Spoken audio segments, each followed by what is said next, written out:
Hello, hello, my lovely web weavers. How are we today? I hope you're all doing good. I know I'm starting a little bit early, but I'm in a very good mood. Very good mood. So I thought I'd share that good mood with all of you. So we'll switch over to the just chatting screen once I actually get myself on screen.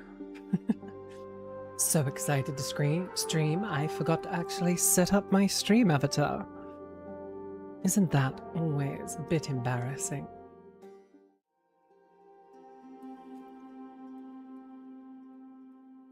And there I am. Now, I think because I started a little bit early, I think I'm going to... Oh my god, oh my god, oh my god, oh my god.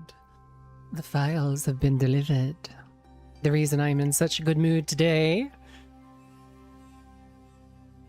Our new emotes for our Discord server have come in. I am so glad, so very happy that I commissioned this artist, whose name is Norara Grizz. If anyone needs any sort of commission for emotes, he also does some art as well. I would highly recommend going to him. He's been very helpful. Well, they've been very helpful. I don't know what gender they are, so I'm not going to misgender by saying he. But we will have new emotes on our Discord server very, very shortly. Right after stream, I will make sure to put them through. But for those just joining or new to the channel, or watching the video, we have a Discord server. If you're excited for community content like new emotes, community events like the Valentine's Day get-together we're having on Heartopia this Saturday the 14th, Valentine's Day, you can join our Discord using the link in the video description or my profile bio. You can also go to my X account, give it a follow, go on, you know you want to, and then follow through the link tree to the Discord. I hope to see you there. But otherwise, the other reason I'm in a really good mood, other than the art, is that it is not extremely hot today, and I will be getting to show everyone one of my all-time favorite games. So, this game series has been in my family for quite some time. My dad bought the first Mountain Blade when it first came out, and then got me hooked on it, of course. And then, when Mountain Blade Warband came out, we ended up getting that one as well. That one was really, really fun. We used to mod that to the nth degree. So, that was quite fun. So when they announced Mountain Blade 2 coming out, I have to admit I was quite excited. A little bit disappointed when it did come out though, but it has gotten a lot better, as many things do. They've somewhat redeemed themselves.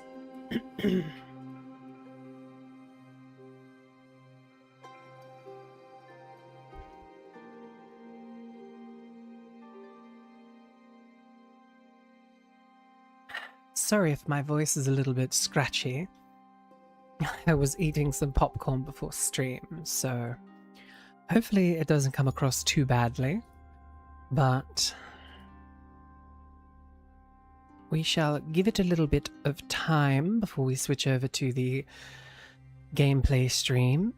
Seeing how I did start a bit early, we might just wait and chat. Might be a trial run for a bit of a just chatting stream later on, maybe. But yes, the game that we're about to play Bannerlord 2 is quite the fun little game, and now that it's in a stable state, it does seem to be getting a lot more total conversion mods, which are quite good. I remember playing back in Warband, one of the high fantasy total conversion mods that they used to have. And you could actually play as a necromancer and have a full troop of just undead warriors to fight the looters and the bandits. Hello Pumbaa, welcome, welcome. But yes, so it's been quite good. Oh no, you're not late, don't worry. I started early, so anyone that appears in the next 2 minutes is not late, they are early. Because technically speaking, we don't usually start for 2 minutes. So, oh that's good. I hope you have something good to eat and enjoy that while you watch the stream and listen to me yap on. But yes, no, I quite enjoyed this game series all the way back when it was only Mount and Blade 1. So we shall see if we can actually do some decent. That's good. That's very good to hear, Pumbaa. But yes, I hope that we can get some decent progress in the game for how long we stream. I might or might not yap for a long time playing this game, because a lot of it is not voice acted, so I will be doing a lot of talking for the parts that aren't voice acted. So whether or not we go for a long time is another thing entirely. But sadly, we don't have another weaver to add to the web, but that's okay. Take your time and make sure that everybody makes their weaver the way that they want to.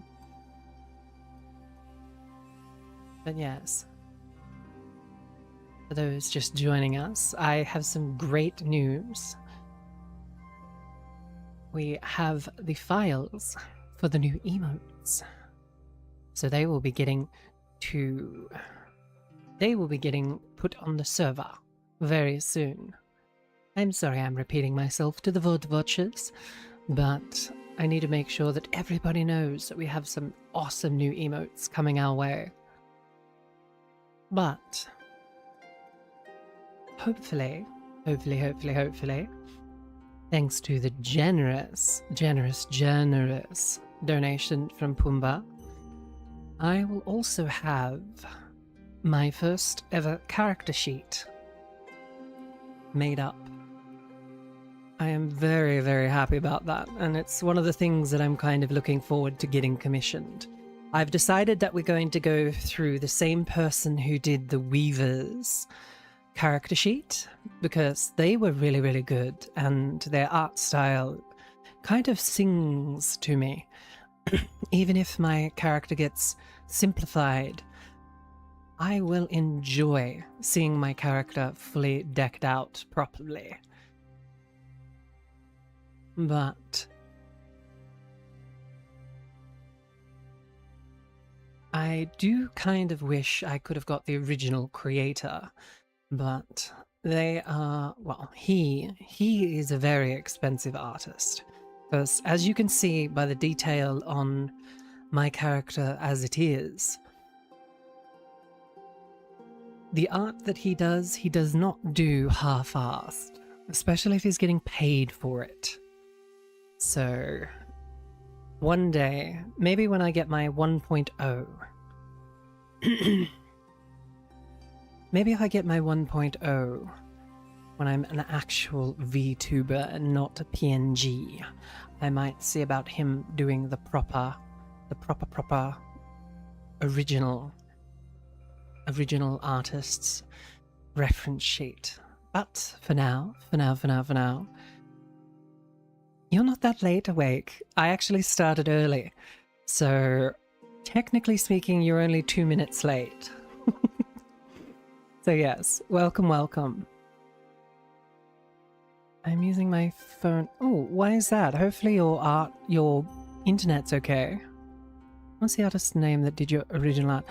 The original artist who did my artwork is called Necro. Necro is a very talented artist. He does a lot of black and white sort of art. His art style is actually quite amazing. Like, hang on, let me see if I can... Because I'm kind of going to gush for just a little bit, I'm going to actually find one of his old artworks. Ah, here's one that he's recently done. I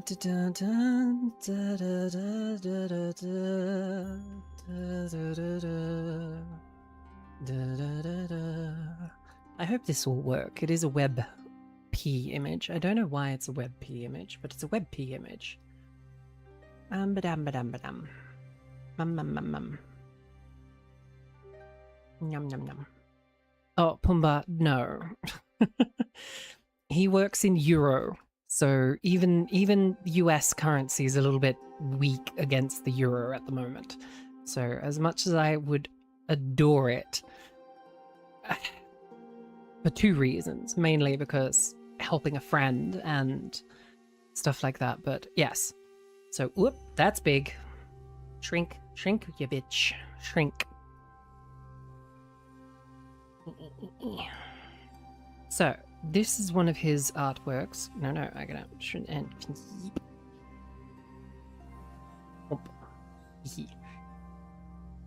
So yes, this is one of his more relaxed art styles.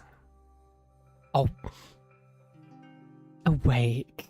You're not even probably fully awake yet, and you're already saying that's what she said jokes. Dear. But yes, so this is one of his more relaxed art pieces. It is quite lovely, but one of his more detailed... Mama baba disrol, zalivela zilotrol.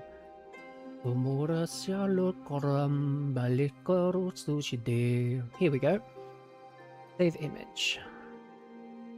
Save.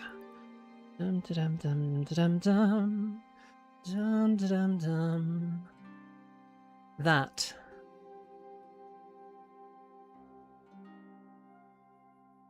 is one of his more detailed works. Now, as you can see, he's a very talented digital artist. I wasn't even supposed to be awake. My girlfriend was tossing and turning, smacked one of this. Oh, you okay? I hope you're okay awake. How's your girlfriend as well? She's not having a bad night, is she? If she is, make sure to cuddle her close, okay?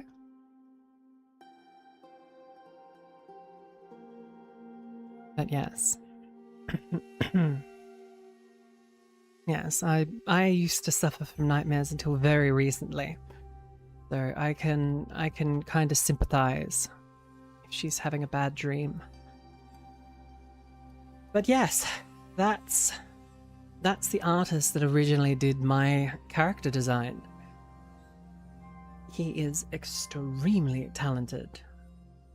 So one day we might actually get some art done by him again, but unfortunately it is not within my budget, nor is it within my acceptable limits to put on throne, because I will not put up the price of what it would cost me. But he is in my video description, I do believe, as my art mama. Yes. So if you must go give them a follow, because, yeah, knowing you, I can't dissuade you. Both broke as fuck. Can't afford shit in this. Yes, pretty much. I am a broke baroness. I barely have any servants. I don't even have a chef. Woe is me. But no. In the IRL economy, I'm doing pretty well. I'm not rich, I'm not destitute. I'm just got enough to live, basically. And in my opinion, that's kind of good. And we would be considered rich. 200 years. Well, that depends. I mean, yes, because of the amount of clothing that we probably all own.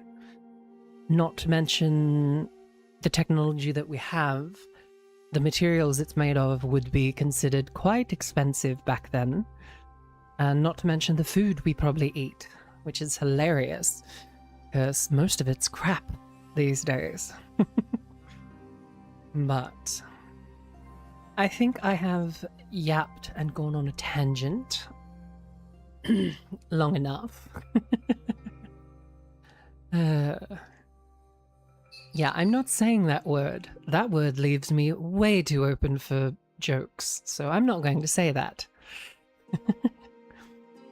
But yes, without further ado, I bring to you Mountain Blade Bannerlord, once I actually launch the game.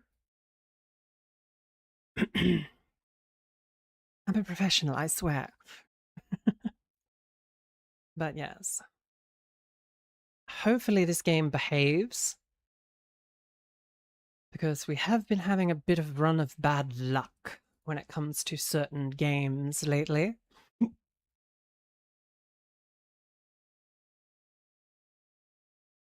There we go, that went to the right screen at least, that's good.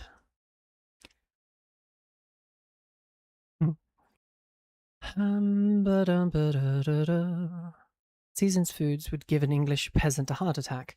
Yes, very much so. The salt content of most foods would give them a heart attack. Mostly because of the price that they would expect to be paying. Ha, ha, ha, ha, ha, ha, ha. Hi, hi, hi. Hello, Stella. I Okay, I've been having a great day and you've just made it even better. Oh my god, my Kamiyoshi has actually stopped by. I'm getting distracted. Hang on. That one. Is it gonna work? Yes. Notice, we have released the War Sales expansion pack for the game, which includes ships, naval battles, and much more. You can use the link on the main menu to go to the store page for more information and obtain the expansion pack. The additional product page link also requires us to update our ESRB rating. Oh yes. Ooh, that's loud. Let's just turn that down a little bit.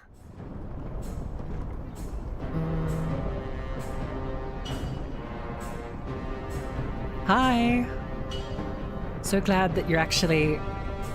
So glad Riddy Bro is helping out. And it's very good... Okay, my brain is short-circuiting. Hang on, audio. Shush, shush, let me think. Okay. As I was saying, it is good that your brothers look after you, Sela. You know, because my younger brother wouldn't do shit for me like that. He's a little cheeky bugger. But, granted, he's also in Newcastle, which is a fair way away from me. So, and hopefully your PC gets set up all right. I know moving setups can be a little bit daunting. It's Ash. I'll let you get to it then. Still have stuff to do. Have a lovely... Oh, thank you, Sela. It's a pleasure to have you come by. I hope I'll be able to catch some of your streams. And thank you again. You've made me smile ear to ear, honestly. And yes, I hope everything fits in your new studio, and I hope everything goes well. Now my brain is functioning. Welcome to Bannerlord. Mountain Blade 2 Bannerlord. The game where you can either roll around as a mercenary, take over a country, or even try for world domination. But for now, we're not going to play the the campaign, because I was just about to get into that. We are basically playing as a single individual, raising what is called a war banner. For 500 years, the Calradian Empire dominated the continent. Its armies scattered foes before them. The strongholds of proud tribes crumbled beneath its engines of war. From the forests of the north to the wastes of the south, all was brought beneath the standard of their legions. That, and you have to juggle the politics of dealing with other nobles and making sure that your underlings stick together and make sure that you don't get completely overwhelmed. But yes, you can basically play whatever you feel like. You can be a merchant, running from city to city to try and make as much money as possible. Or you could be a mercenary, selling your sword to the highest bidder. You can even become a king or an empress. Until one day, the bonds holding the empire. Yes, there are no magics in this game.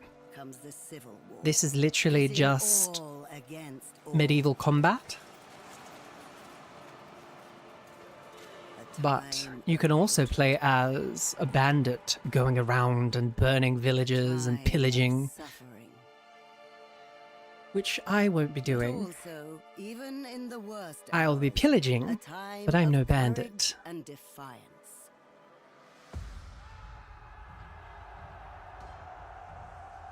I would only do it to stop my enemies from getting the sustenance they need. I mean, technically you can. Technically. But you have to actually beat their entire faction, like their entire army. And bring forth a new world. But yeah, you can even play as a blacksmith. You can even just create weapons and armor to trade.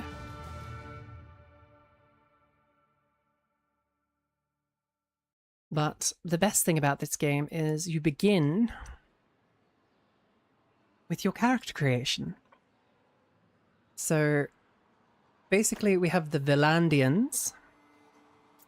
Yeah, wait, we don't have catapults. We have trebuchet. Valandians. The Valandians are the descendants of adventurers from the West who lived under the Empire for centuries before forming an independent kingdom. With the decline of the imperial authority, they have evolved into a well-organized feudal society, led by a caste of warlike nobles who prefer to fight with spear and lance on horseback. So if we were to choose the Valandians, we would get 5% more renown from battles, plus 15% more income when serving as a mercenary, and plus 10% production bonuses to villages that are bound to castles. The downside, though, is recruiting lords to armies will cost 20% more influence, which is a currency that you earn in the game. Now, they're good if you are going to play a more warlike faction. They have decent heavy cavalry and spearmen, but I always find they fall apart if you actually play as them as a Britann, of course, green. Well, you see, these guys are my favorite, but not because they're green. Granted, green is my favorite color if a certain person is still hiding, but Britons are a descendant of mine in the real world, but the Batans are a different race. So, the Batans still remember the olden days when the woods stretched across northern Caldaria, and the Empire and its cities had yet to violate the sanctity. The fierce warriors remained loyal to their traditional ways. They paint their faces when going to battle, and even their noblemen prefer to fight on foot while using great axes and two-handed swords with deadly efficiency. If we were to play as them, we would get a 50% less speed penalty and a 15% sight boost in forests. Towns owned by the Britannian rulers will have a 20% chance of militars to spawn as veteran militars, but they are 10% slower when building settlements.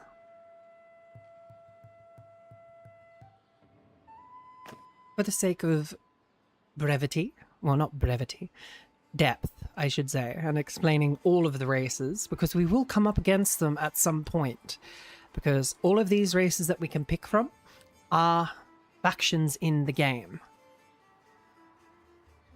So, Stygians. Stygians are the descendants of the foreign tribes of northern Caldaria. As the Empire expanded into their cold forests, they found a ready market for luxury furs of woodland animals, whom they traditionally hunted and trapped. Stygian chieftains become princes, vying for preeminence with the help of Nord mercenaries who migrated into their realm. They are good hunters and wanderers, traveling far in search of opportunities both for trade and for plunder. If we were to choose the Stygians, our villages would gain production by 10%. Our armies are gathered with 50% less influence, so they are very close-knit. Oh, hey, Rain. Hello. Welcome, welcome. You haven't missed much. I'm just going through the races at the moment.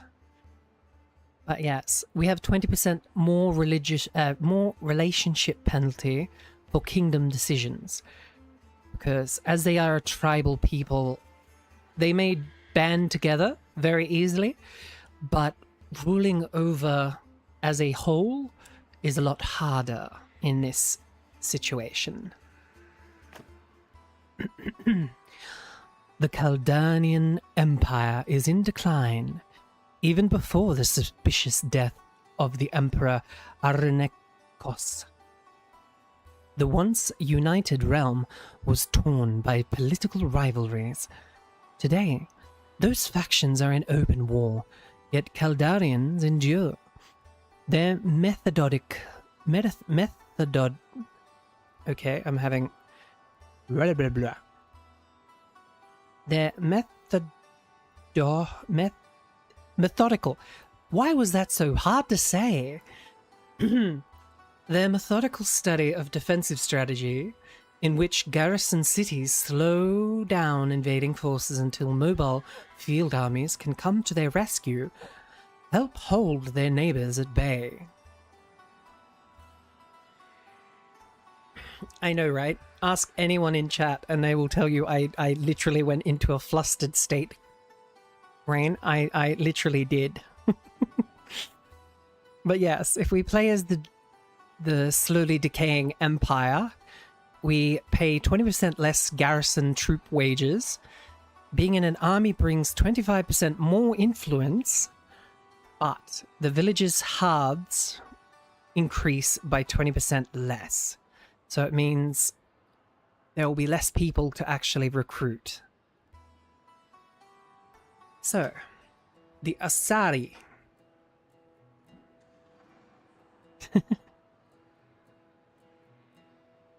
The Asari are the inhabitants of the Nahassa Desert, a mix of nomadic, Bedouin, and settled oasis farmers.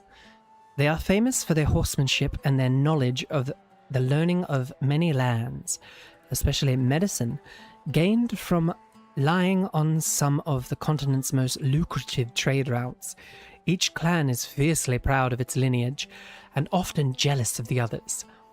But when united by a charismatic leader, they become a major force in the south.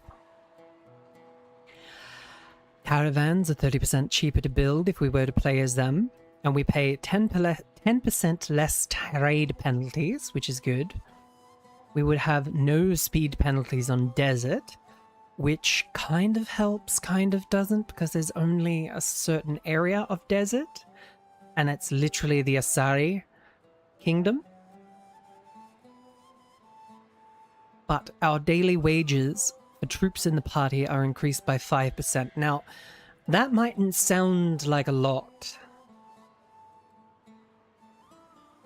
It is expensive when you get up to some of the units that have like 400 denarii per day. Because if I remember correctly, this game charges per day. I dislike them, the kudzats, because I can't be fucked trying to pronounce that. Yeah. The kudzats are pretty much Mongols, basically, as you'll find out. The Kusat Confederation of stepped tribes used to live a nomadic life, but have recently settled in the eastern frontier of the empire and are slowly transitioning into an agrarian society with permanent town centers. Despite this, they still retain many aspects of their nomadic life, including their affinity with horses. They are masters of mounted archery, shooting and then galloping out of reach. Recruiting and upgrading mounted troops would be 10% cheaper. We would increase our production bonus to horses, mules, cows, and sheep in villages by 25%. But we would lose 20% tax income from towns. Now that mightn't sound like a lot, but again, it is quite a large hit. Why is there an I in there if it is pronounced Kuzat? Kuzait? Kuzait. Kuzaits. Yeah, Kuzits. I call them Kuzats.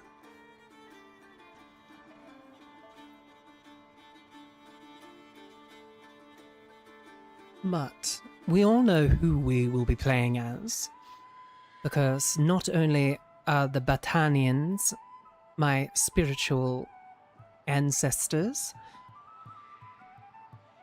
but just listen to the music.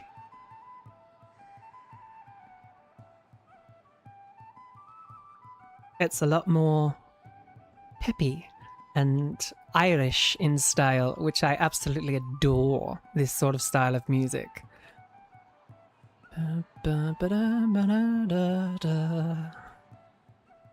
yes, that's a lot of words. Too bad I'm not reading them. Yes, I know that's a lot of words, but did you miss me explaining the Britons? Would you like me to explain them again? For those not paying attention? I am kind of getting distracted by the music, honestly. How's the volume, by the way? I know I turned... There we go. That should be a bit better for you guys on your end. I know I turned the master volume down to medium.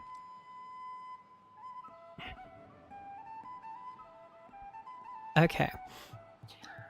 The Batanians still remember the olden days when the woods stretched across northern Caldaria, and the Empire and its cities had yet to violate their sanctity. The fierce warriors remain loyal to their traditional ways. They paint their faces when going to battle, and even their nobles prepare to fight on foot while using great axes and two-handed swords with deadly efficiency. There is a 50% less speed penalty and a 15% boost in our sight range when we are in forests. Towns owned by Britannian rulers will have a 20% chance of militas spawn as veteran militas, but we have a 10% slower build rate for town projects. which is understandable. They are not one for building giant projects. Yes, a giant war axe. I can see you running around painted blue, awake. I really can. As one of the Bretagne great warriors. Alright.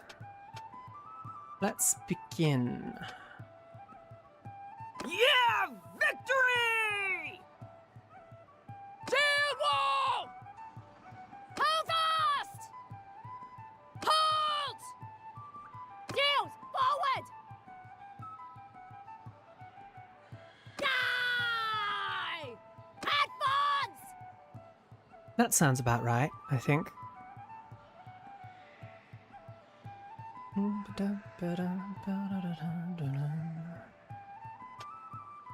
Though if we're going realistic, that's probably more my skin tone.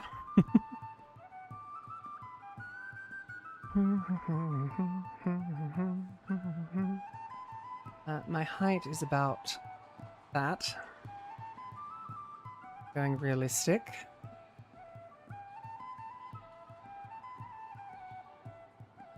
That would probably be more my definition. All the runes etched into them are really cool. Traditionally speaking, they probably wouldn't have done that in real axes because it would create faults in the weapon.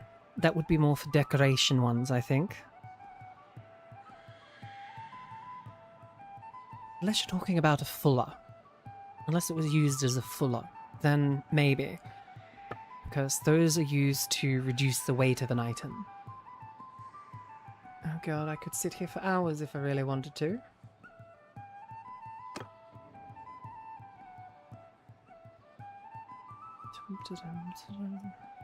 Face width. I do have quite the rounded face. My face depth. Very close in face. I have very high cheekbones.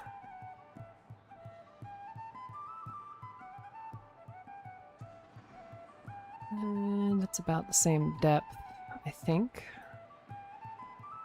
Eye socket size.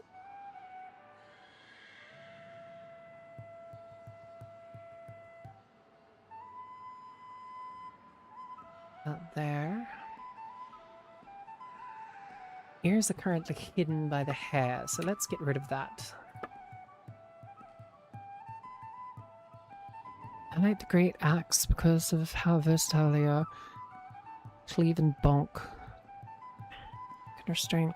Yes, they are what is commonly known as a versatile all-rounders weapon, honestly. And not to mention it's a very good survival weapon as well, because you can cut trees, bushes, and stuff out of your road.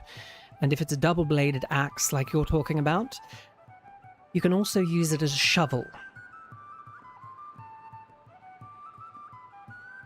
Not a great shovel, but you can use it as a shovel. Now, my ear shape. I actually have more of a ear size. Face asymmetry. Now, something that I found out recently because of my optometrist appointment, I have a very, very equal face.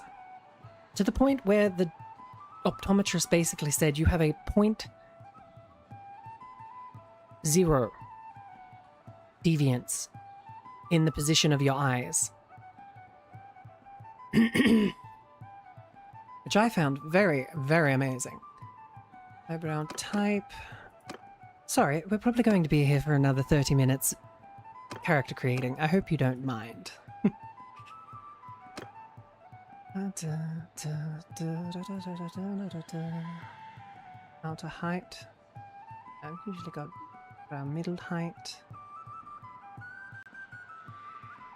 There. eye position.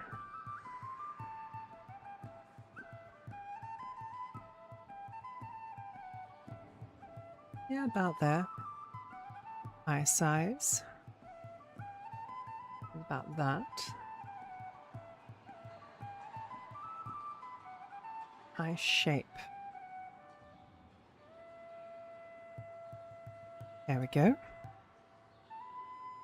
Not a height, inner height. I don't think we need asymmetry. Go away. Because we actually have very symmetric. Now, eye color. There it is. I have a greeny brown eye color for those interested.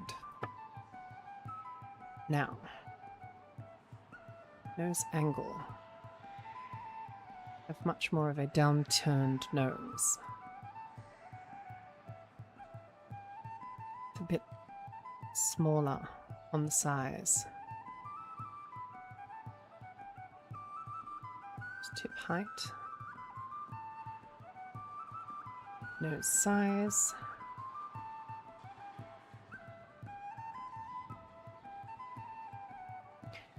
I pissed off my instructor. He was teaching us how to train with dual tomahawks. And I got pissed off in sparring and just used them as glorified brass knuckles with a stick to bonk with. Big axes.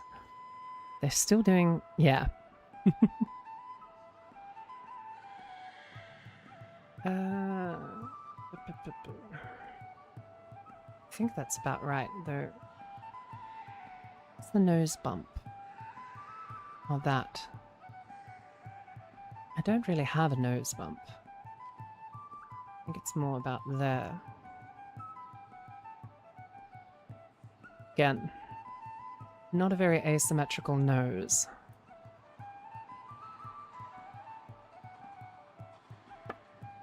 I'm probably making butchery of this. Mouth position, frown, more of a smile. And I do have very full lips, I am told.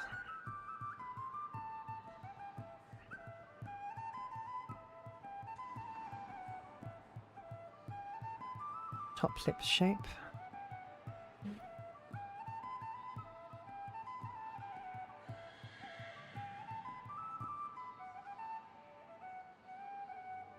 Jawline.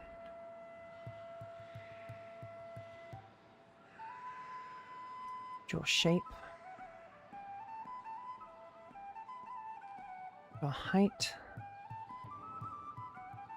Actually, I've got a bit of a strong jaw thanks to my father's side of the family.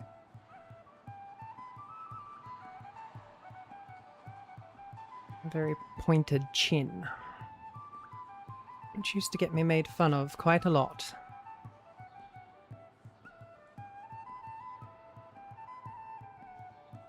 This again, like I said, I looked very tomboyish.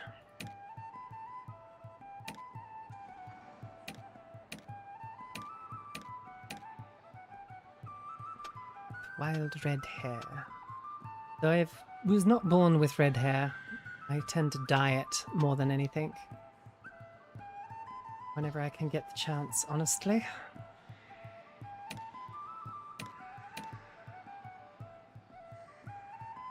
That's kind of something I'd usually wear. I mean, I'd love to learn how to do that, but I can tell you right now, that would be absolutely tedious to do every day. Again, that would be something I'd love to learn as well. Just so my hair gets out of my face, but isn't up in a bun all the time. Oh, thank you, Awake. But yeah, I think that's pretty close to how I look.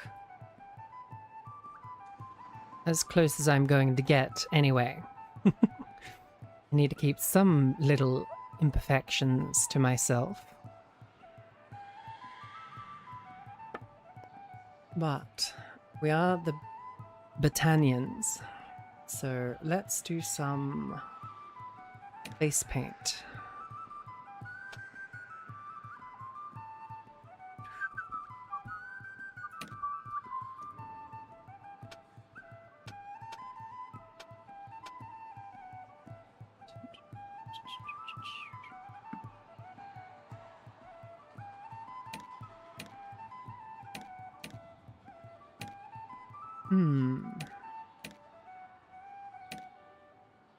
Which one to choose? It's a pity they don't have...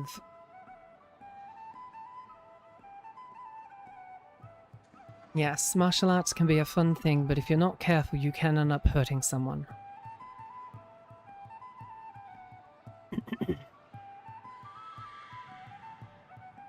But at least you're aware. Ooh. That's quite nice. It mightn't be markings, but technically speaking, makeup is still face paint. Or war paint, I should say. So, yes, I think I'll go with that. Okay. Choose your family. You were born into a family of members of the chieftain's Hearthguard. Your family were the trusted kinfolk of a Britann chieftain and sat at his table in his great hall. Your father assisted his chief in running the affairs of the clan and trained with the traditional weapons of Britain elites, the two-handed sword or flax and the bow. 10 skill levels and 1 focus point to two-handed and bow. 1 attribute point to vigor. So basically these are the skills that we have, and they determine quite a few things in the game, but I'll go into them a little bit more when we actually get into the game, and I can show you some of the cool little things that they can unlock. But the next family we could have been born into is a family of healers. Your parents were healers who gathered herbs and treated the sick. As a living reservoir of Britann tradition, they were also asked to adjudicate many disputes between the clans. 10 skill levels and 1 focus point to medicine and charm. 1 attribute point to intelligence. So yes, we could be born into a family of healers and diplomats. Or we could just be born into a normal tribes people. Your family were mid-ranking members of Britannian clan who tilled their own land. Your father fought with the Kern, the main body of his people's warriors, joining in the screaming charges for which the Britannians were famous. 10 skill levels and 1 focus point to athletics and throwing.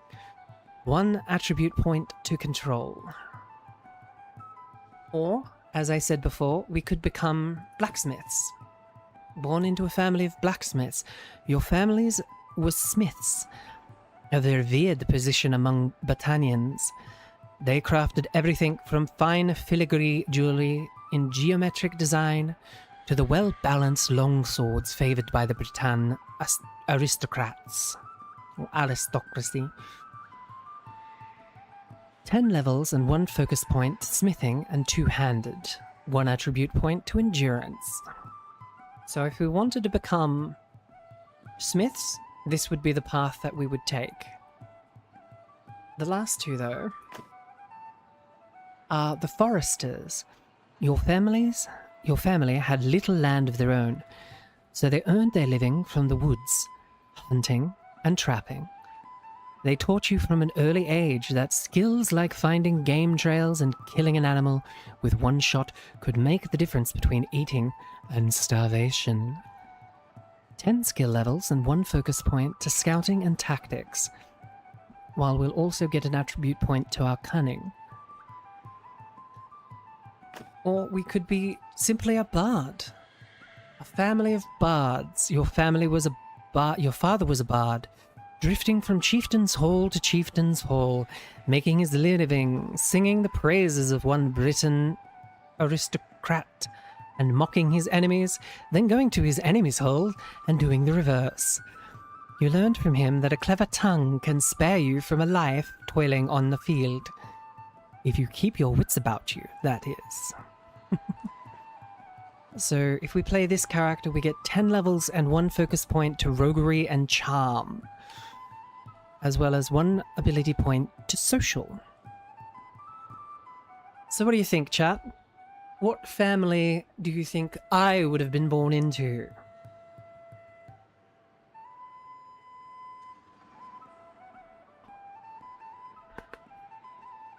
I'll just drink a bit of water so I don't lose my voice.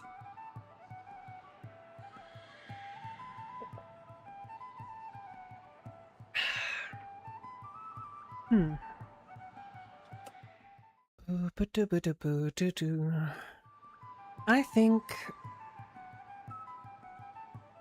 think we'll go for the forest. No, I think we'll go for the members of the chieftain's Hearthguard, I think. I am a baroness after all. So, we shall play members of the chieftain's Hearthguard, where we'll get 2 points to 1 point to two-handed, and the bow, and 1 attribute point to vigor. So, as we did that, our early childhood. As a child, you were noted for your leadership skills. If the wolf pup gang of your early childhood had an alpha, it was definitely you. All the other kids followed your lead as you decided what to play and where to play, and led them in games and mischief. Now, if we were to pick this one, we get 10 levels and 1 point to leadership and tactics, and also get 1 point to our cunning. Or was it my brawn that I was noted for? You were big, and other children looked to have you around in any scrap. With children from a neighboring village, you pushed a plow and threw an axe like an adult. It would get us 10 skill levels and 1 focus point to two-handed and throwing, and also give us a point to vigor. Or was it my attention to detail? You were quick on your feet and attentive to what was going on around you. Usually, you could run away from trouble, though you could give a good accounting of yourself in a fight with other children if cornered. 10 skill levels and 1 focus point to athletics and bow. 1 attribute point to control. Or was it my intellect and aptitude for numbers? For the love of God, I hate math. This is not me. Most children around you had only the most rudimentary education, but you lingered after class to study letters and mathematics. You were fascinated by the marketplace, weights and measurements, tallies and accounts, the charter about profits and losses. If we chose this path, we'd get 10 skill levels and 1 point to engineering and trade, as well as 1 attribute point to intelligence. Was it my way with people, maybe? You were always attentive to other people, good at guessing their motivations. You studied how individuals were swayed, and tried out what you learned from adults on your friends. If we took this path, we would get 10 skill levels and 1 focus point charm, and 1 point to leadership. We'd also get 1 attribute point to our social skill. Or was it my skill with horses? You were always drawn to animals, and spent as much time as possible hanging out in the village stables.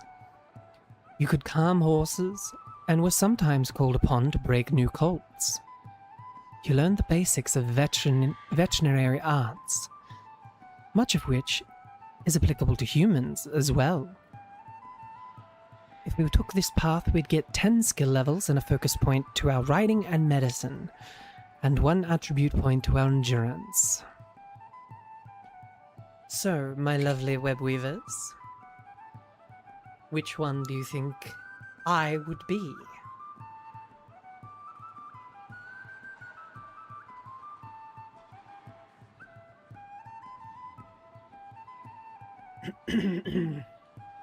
Excuse me for clearing my throat.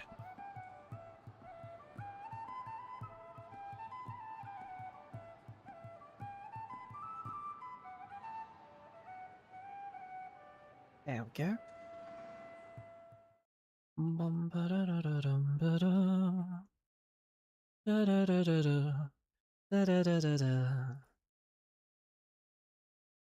All right. Would anyone like to guess what I would have chosen?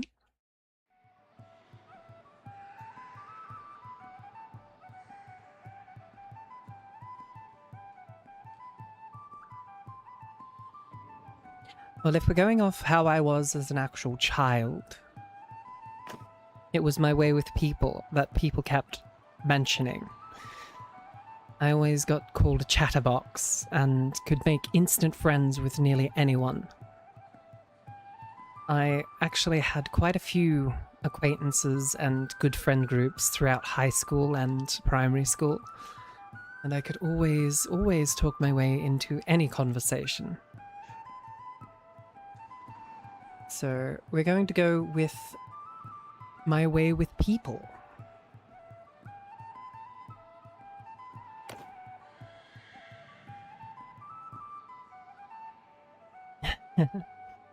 I see. Bad dream?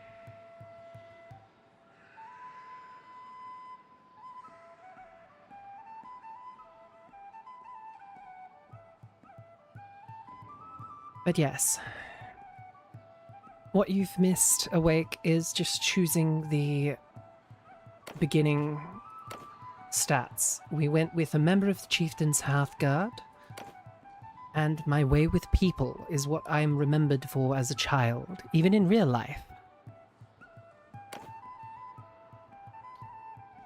And now we are on to the next part. Like all village children, you helped out in the fields. You also watched the militia train. You watched the town's watch practice shooting and perfect their plans to defend the walls in case of siege.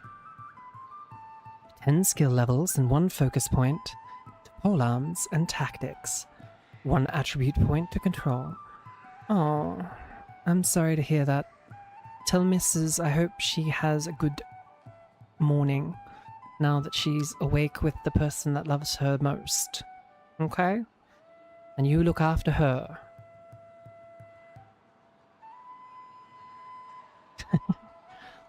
But yes, as someone who suffers from really bad nightmares when I get them, I empathize a lot. So, yeah, it's nice to have someone who can actually help you break out of that after sleep funk.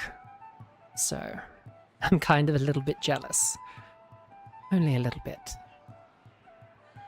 But we weren't watching the military train as much as I think I would probably have done that as a child. As an adolescent, you hung out with the gangs in the alleys. The gang leaders who kept watch over the slums of Kaldanin cities were always in need of poor youth to run messages and back them up in turf wars, while thrill-seeking merchants, sons and daughters, sometimes slummed it in their company as well. Oh, that's good. Well, I hope she sleeps well now. If we choose this path, we get 10 skill levels and 1 focus point into our roguery and one-handed skill, and we'll also get an attribute point to cunning. Or did we help out at the build sites? All towns had their share of projects that were constantly in need of both skilled and unskilled labor. You learned how hoists and scaffolds were constructed, how planks and stones were hewn and fitted, and other skills as well. If we choose this path, we get 10 skill levels and 1 focus point to athletics and smithing, as well as 1 attribute point to vigor. Or did we work in the markets as a cavaliers? You helped your family handle their business affairs, going down to the markets to make purchases and oversee the arrival of caravans. If we were to choose this path, we would get 10 skill points and 1 focus point to trade and charm, as well as 1 attribute point to our social skill. Or did we study with our private tutor? Again, I am not an academic person. I would never choose this path, but for consistency, your family arranged a private tutor, and you took full advantage, reading voraciously on history, mathematics, and philosophy, and discussing what you read with your tutor and classmates. If we choose this path, we get 10 skill levels and 1 focus point into engineering and leadership. We also get an attribute point to our intelligence. Or did I care for the horses? Your family owned a few horses at the town stables, and you took charge of their care. Many evenings you would take them out beyond the walls and gallop through the fields, racing other youths. If we get this path, we get 10 skill levels and 1 focus point to riding and stewardry, as well as 1 attribute point to our endurance. So, chat, which one do you think I would have been as an adolescent?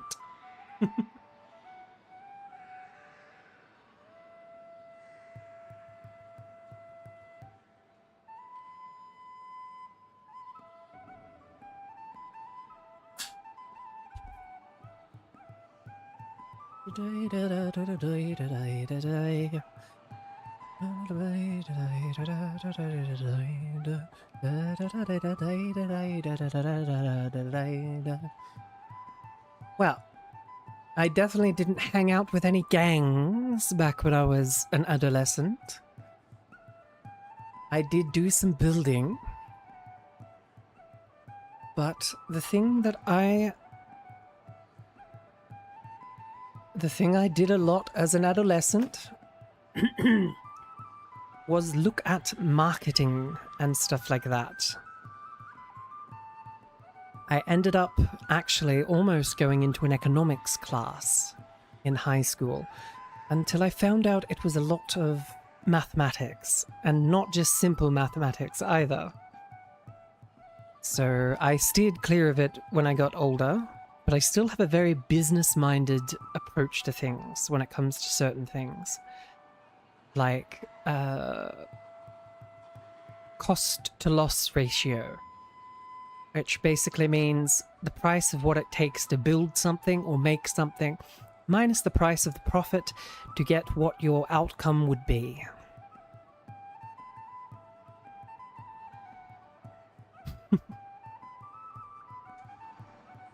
And yes, we get a point in charm, a point in trade, and it increases our social skill.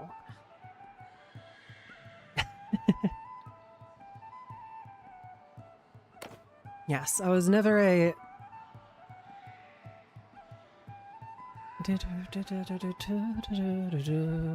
Sorry, this music keeps sidetracking me. Yes, I was never a overly academic child, but I did have a great head for marketing and stuff like that. But I was more of an artistic and expression type person, so I never really dabbled into that. That and I manage things, but we don't need to talk about that. Yes. As a youngster growing up in Caldara, war was never too far away. You were a chieftain's servant. Local wise man picked you to become the messenger of a chieftain of your people. You were not given major responsibility, mostly carrying messages and tending to horses. but it did give you a chance to see how campaigns were planned and men were deployed in battle. If we were to choose this for our youth, that would give us 10 skill points and 1 focus point to stewards and tactics, as well as 1 attribute point to our cunning. Or did I train with the Hearthguard? You were a big, imposing enough youth that the Chief's Guard allowed you to train alongside them, in preparation to join them someday. If we go this path, we get 10 skill levels and 1 focus point to riding and polearms, as well as 1 attribute point to our endurance. Or did we stand guard with the garrison? The garrison spent most of their times guarding the town walls, and their training focused largely on missile weaponry. If we take this path, we will get 10 skill levels and 1 focus point to bow and engineering, as well as 1 attribute point to intelligence. Or did we train with the infantry? Levy armed with spear and shield, drawn from small holding farmers, have always been the backbone of the most armies in Kaldar. If we take this path, we get 10 skill levels and 1 focus point to our polearm and 1-handed, as well as 1 attribute point to our vigor. Or did I join the Kern?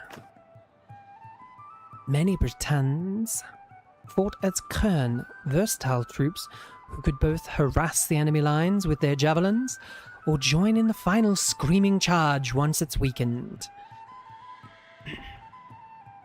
If we take this path, we will get 10 skill levels and 1 focus point to throwing and 1-handed, as well as 1 ability point to control. Or did we serve as an envoy's guard? Your family arranged you to accompany an envoy. You were not given major responsibilities, but it did give you a chance to travel and socialize and just see a bit of the world. If we were to take this path, we would get 10 skill levels and 1 focus point to charm and scouting, as well as 1 ability point to social. So, what do you reckon I would have done as a child? Or, I reckon this is more young adult, if I'd be so bold as to say.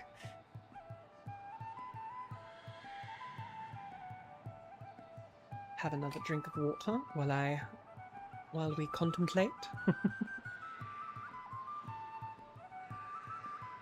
Mainly, I think I'm just having excuses to listen to the music.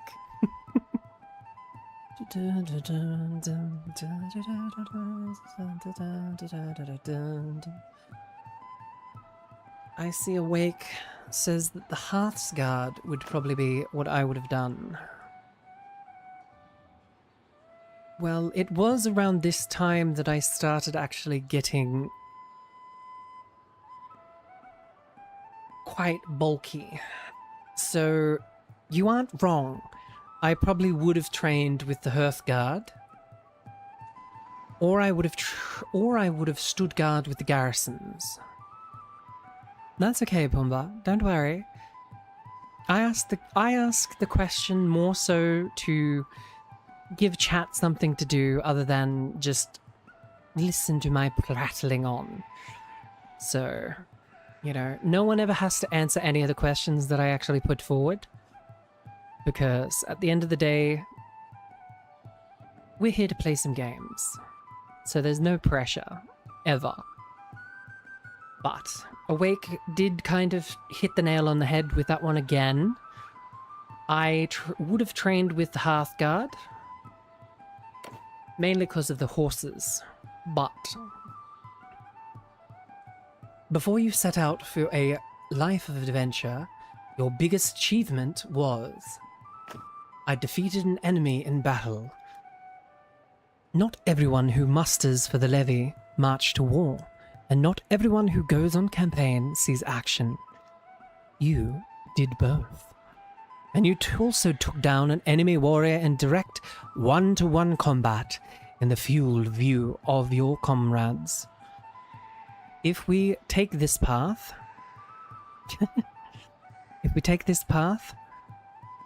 we'll get 10 skill levels and 1 focus point to one-handed and two-handed ability, as well as 1 attribute point to vigor.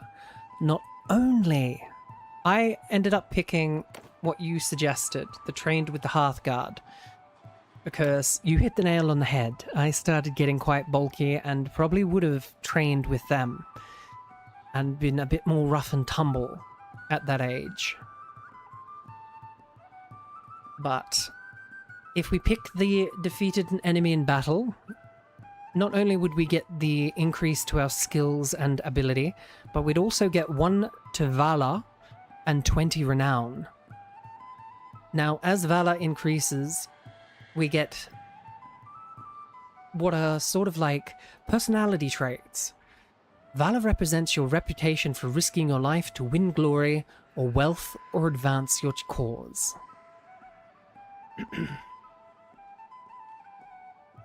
Was my major achievement saving your city quarter from a fire? When a sudden blaze broke out in a back alley, your neighbors needed quick thinking leadership, and you provided it.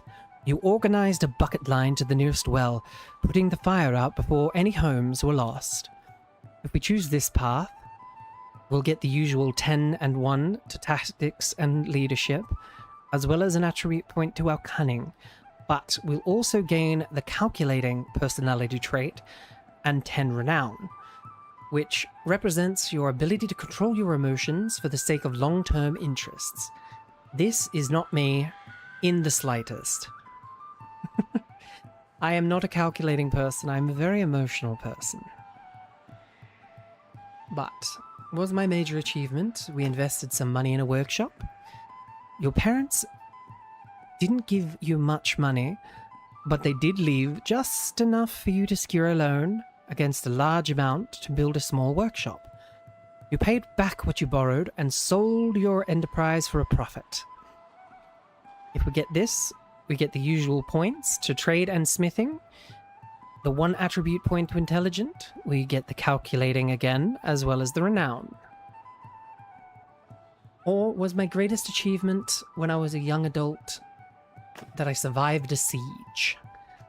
Your hometown was briefly placed under siege, and you were called to defend the walls. Everyone did their part to repulse the enemy assault, and everyone is just proud of what they endured. If we do that, we get the usual points, but this time to bow and crossbow, as well as 1 attribute point to control, but only 5 renown. Was my biggest accomplishment, I had a famous escapade. Maybe it was a love affair, or maybe you cheated at dice, or maybe you just chose your words poorly when drinking with a dangerous crowd. Anyway, you go into the kind of trouble from which only a quick tongue or quick feet get you out alive. If we do that, we get the usual points to athletics and roguery, as well as 1 point to endurance. We get the personality trait of valorous, as well as 5 renown points. Or finally, was it just that I treated people well? Yours wasn't the kind of reputation that local legends are made of, but it was the kind that wins you respect among those around you. You were consistently fair and honest in your business dealings, and helpful to those in trouble.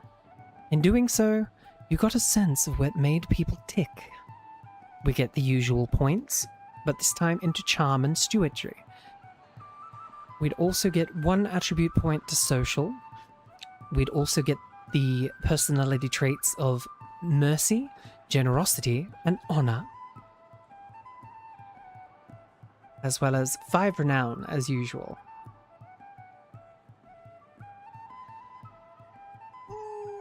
So, which one do you think I would have been as a young adult?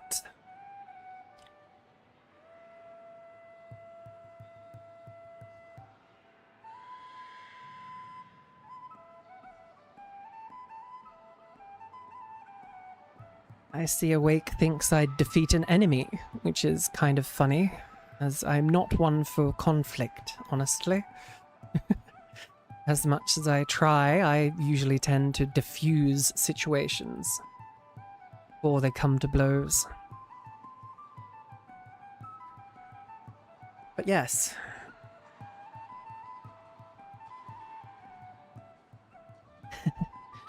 Yes, even when I was younger, Rain, it's very correct. I have always been one... I am definitely one to treat people how I want to be treated. And even when I was younger, and I started working at retail options and stuff like that, I treated people well. Even all the way up to when I got betrayed and kicked out of my job. So even now, I'm not a completely jaded person, but I am a lot more reserved and hermited than what I used to be. But this option is the one that I choose, as this character is meant to represent myself for this playthrough. Your character started off on the adventurer's path at a young age of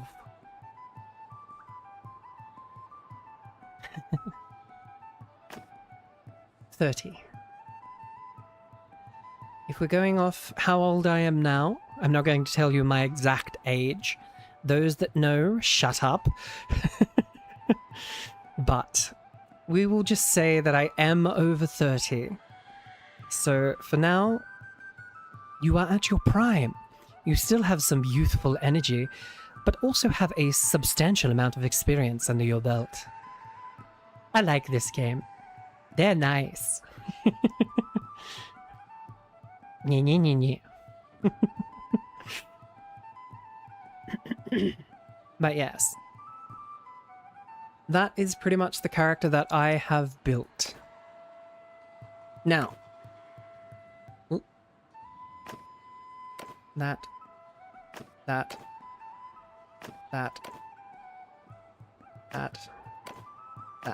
Right. And then 30. Good. Okay, before I hit next. This is the stats that we built. Now, if for anyone who... Aren't you and Taco close in age? Shut up.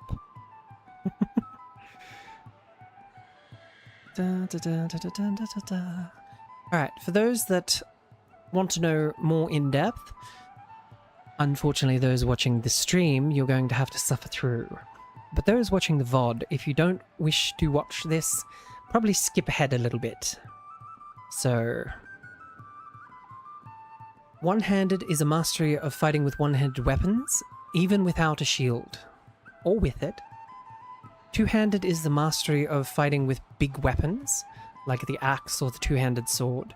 And polearms are mostly spears, lances, halberds, the general standard crap. As for the bow, it is controlling and condition effectively with the bow. Crossbow is the knowledge of operating and maintaining the crossbow. And throwing is the mastery of throwing projectiles like javelins and harpoons. Riding is your ability to control the horse, keep your balance when suddenly moved, or when I am hit, or also when I am breeding and caring for horses in villages. Athletics is your physical fitness, speed, and balance. This is pretty much what my stat would probably be. Two-hand means you fight with two hands. Smithing is the knowledge of how to forge metal, maintain, match handle to blade, turn poles, yada yada yada. That's basically what smithing does. Roguery. Experience the darker side of human life. You can tell when a guard wants a bribe.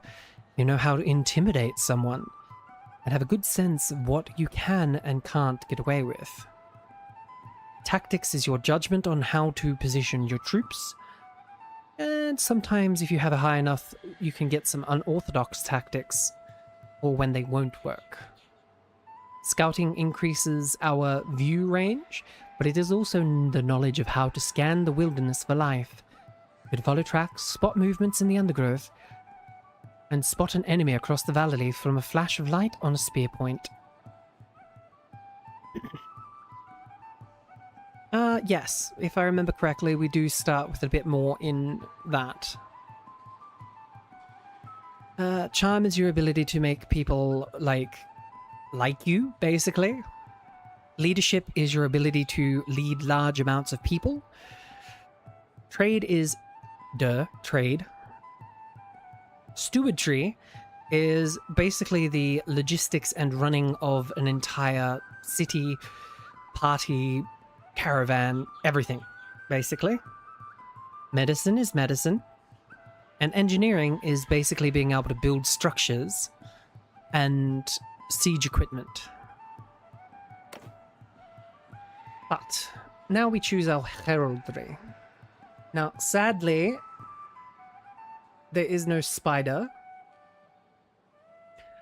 But we do have the cousin, our long forgotten cousin, the scorpion. As I don't think we have any spider webs either. No. So, in solidarity to the arachnid, we will go with our red hair, red banner, red clothing, with the great golden scorpion. Exactly. The crunchy, pokey spider of the desert.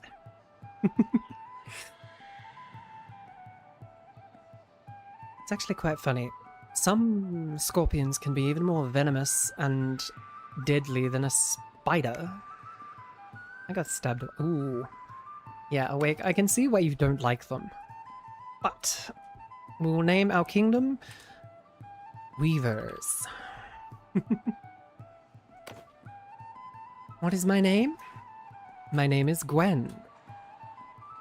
Your baroness, mother of spiders. But yes. All in all, that was basically character creation. And it took us an hour and a half to get through. Because this game is quite a difficult game. If you don't pay attention, you can pretty much cripple yourself at start. But then again, some people have different play styles to me, so. Now, we're going to play at Freebooter because this is Mindless Monday, and I am not going to be playing on the higher difficulties. Because sometimes it can be quite bleh.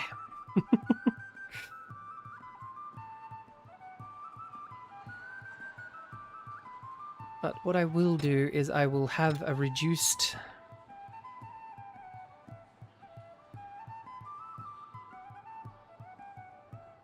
Oh, that's a rough one. Yeah, I hope you're...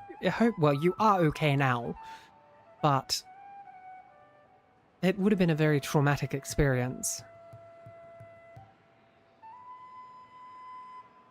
Auto-allocate Iron Man mode. No. Okay, so now we can actually start the game. You should look at that. We're finally out of character creation and can explore the great wide world of Kaldar.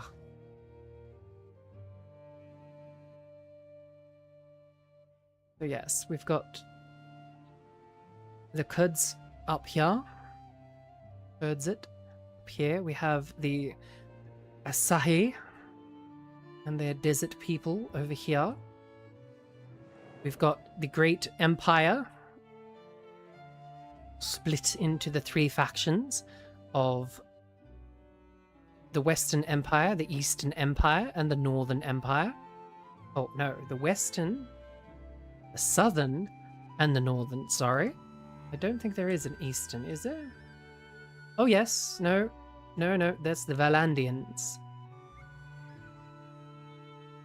Then we have the Nords and the Sturgeon over in this direction.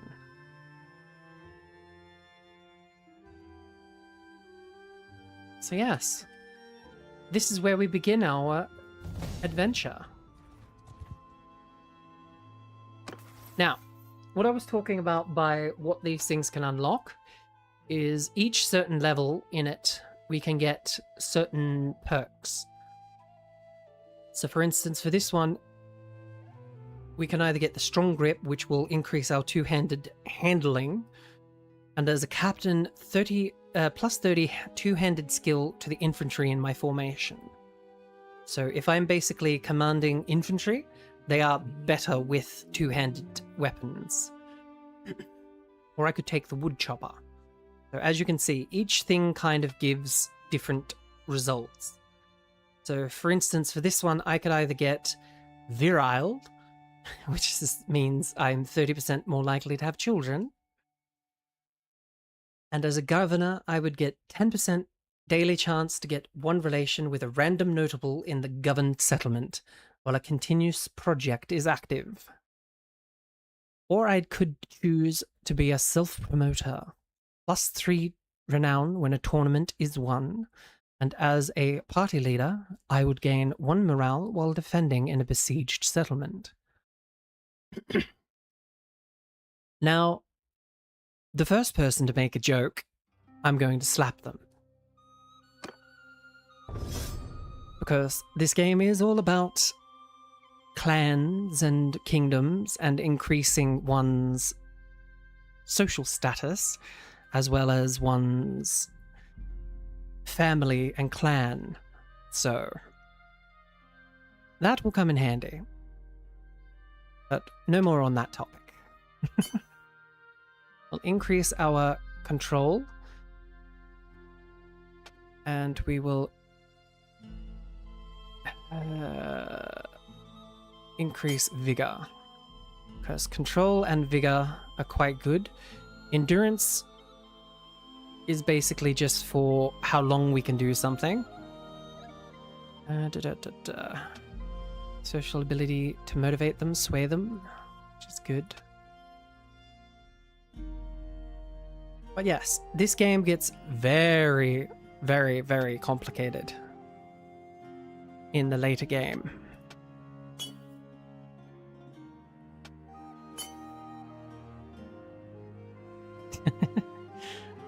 You're a child awake. I love my weavers, but yes. And I think I'll get a point in stewardry. Now, the thing with the green line is the learning limit. Basically, if we don't have enough points in our stewardry or any of our other skills, we cannot learn beyond that point. So basically, if we wanted the giving hands or the gourmet boon, brain, please work, we would have to increase the focus points and our intelligence level. Because the intelligence level is also a representation of how much you can learn. So for instance, you see that scouting and, well, not scouting, but scouting and stewardry both have 2. That's why we have a little bit learning limit. Anything to do with endurance? Wake! No, it doesn't have anything to do with endurance. Smart ass. But yeah. And then you can see with other stats being at 3, we've got just that little bit more than what we do with something like a 2-tier stat. Actually, let me show you in that sense. So this one's got 0 in its points and 2 in its actual stat. See the difference? With just 1 extra point in endurance, I can learn more athletics than I can in scouting. Or even vigor, for instance.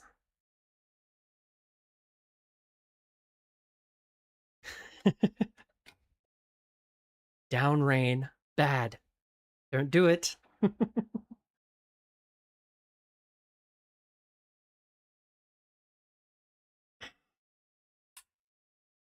All right. Let's get to the actual gameplay.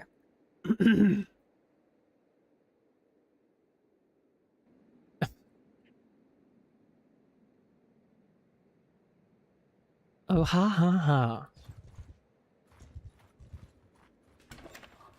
All right. So this is how we get troops.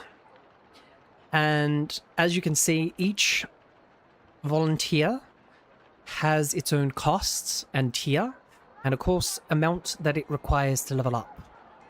So for instance, I'll show you, if we get one of the troops here, our daily costs will go up by -2, which isn't too bad. But after that, we can level up our troops through the troop tree. So for instance, our Britannian volunteers can either become clan warriors or woodland runners. These guys are basically skirmish units, and these guys are basically frontliners. They're the ones that basically follow the tree all the way to about here, which then we can either split them into cavalry or just keep them as footmen. Where if we choose the wood runners, the second after we get the wood runners, we can either choose them to be raiders or skirmishers.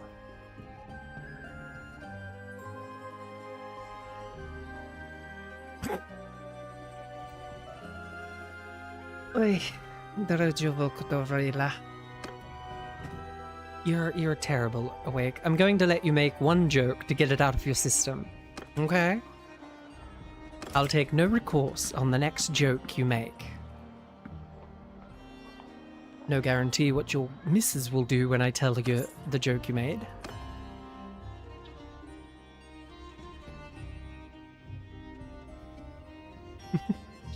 But yes, so basically we build up our army slowly but surely by going to villages and things like that, while avoiding getting into too much of a fight that we can't handle. We've got 10 units now. Now, there is another form of Britann unit, which I'm hoping Plague Ban actually stocks. Let's have a look. Ah, yes, they do. So, some villages have these, which are the Britann Highborn Youths. Now, they're expensive straight off the bat, but they are a tier 2 unit, because they're the only true archer unit that the Britanns have.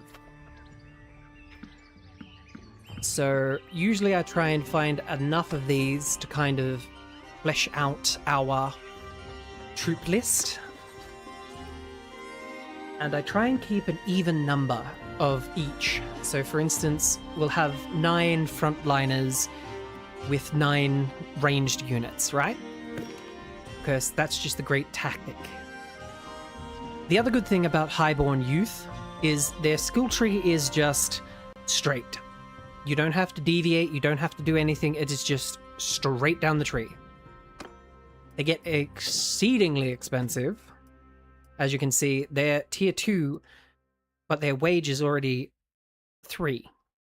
Where a Britannian volunteer at tier 2 is tier 3. So building your troops to begin with, the higher expense can cripple you if you're not careful. So let's go and gather some more units so that I can show off a bit of the combat. Ooh. Whoops. Don't mind us, my lord. We'll just go somewhere else. We have no qualms with you.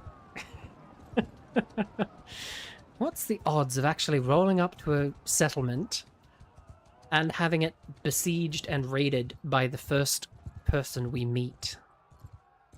That's hilarious. Magaba. I'll grab another one of those guys. And then if I remember correctly, over this way at Pantrak, we can get some more archers. As you can tell, Ooh, someone's getting their ass kicked. Your party starving. Oh shit. Need food. That's another thing that you actually have to pay attention to. You've got to feed your troops. So down here we have a food gauge, which will tell us how many days we can actually go on the food that we have. So currently, if we just have grain, we can last 12 days.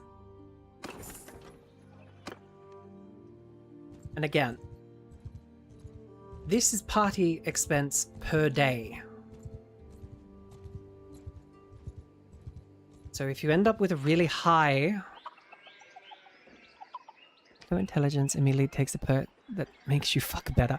Are you trying to gain world domination or experience bedroom domination? Ah, dear me, Wake. Dear me.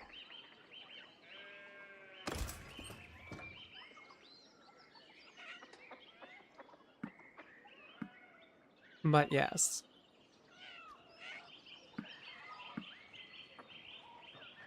It is always good to have a balanced party. So we need one more. Alright.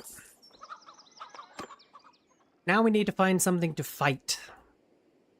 Or in this case, we're going to raid this village for supplies. Because we have no money. Oh, not buy. Back. What's there? 49. Maybe not. Let's go after some mountain bandits instead. If we can catch them.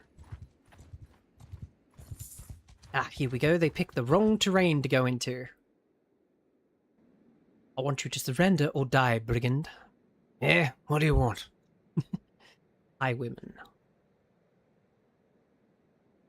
Alright. So this is the sort of combat that we'll have.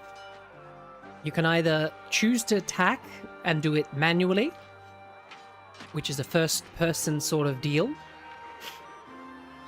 or you can do the send troops button, which will always tell you what penalties you get and what stuff you won't get. I said I wouldn't punish you. I never said that your missus wouldn't punish you for that joke. So yes, I'll show you what combat looks like, because this is what I will always do. Unless specifically chosen otherwise. Because at the end of the day, there are some things where you want...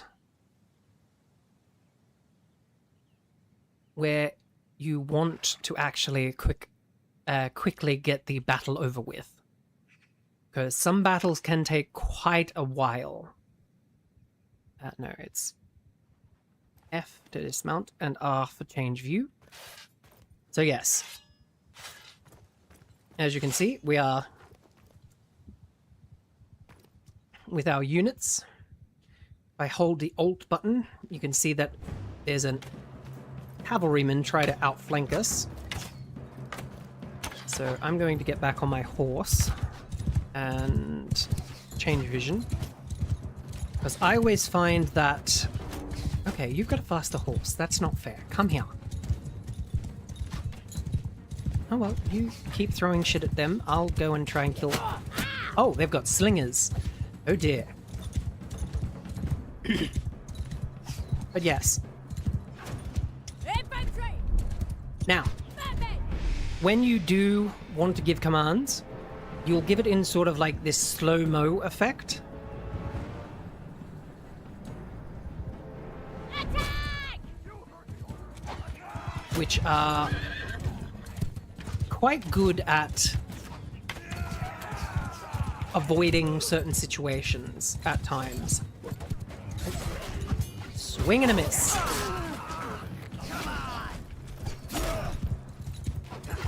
Now, where'd that other guy go? Oh, he's taken care of. But yes, Huzzah!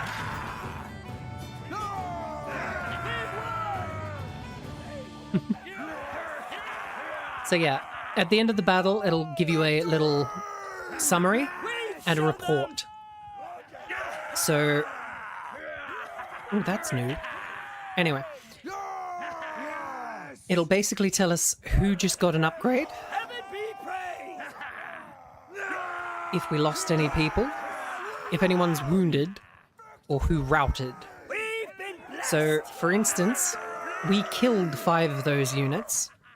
We knocked 4 of them unconscious into a wounded state, and can now take them as prisoners to sell off to the slavery. For they are nothing but disgusting rogues. So yes. Now, every time you do upgrade your units, it will come with a cost, which is basically the representation of you outfitting your units.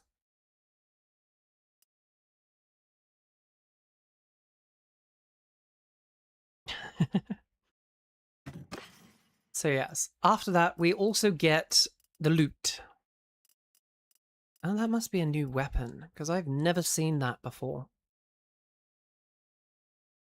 Stealth and throwing. Okay, cool. Stealth outfit, civilian outfit. I see.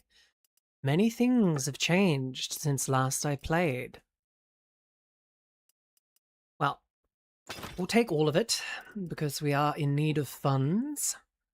And that fine leather helmet will sell for quite a lot when we get back to town. So we will head back to the town of Marhath and try and sell it. Now, be warned, when you come out of a battle, you will have this little stat, which basically means you're disorganized, which will slow you down quite a lot. It has been the death of me many times when I've been trying to run away after fighting a battle and then another lord showing up out of nowhere. Could not pay all of your wages. Party loses morale. Now, the thing with party morale is that if you run out of morale, down below, I think it's 50%, you will start having deserters. So always be aware of that. But for now, we will sell all of that and make our wages back.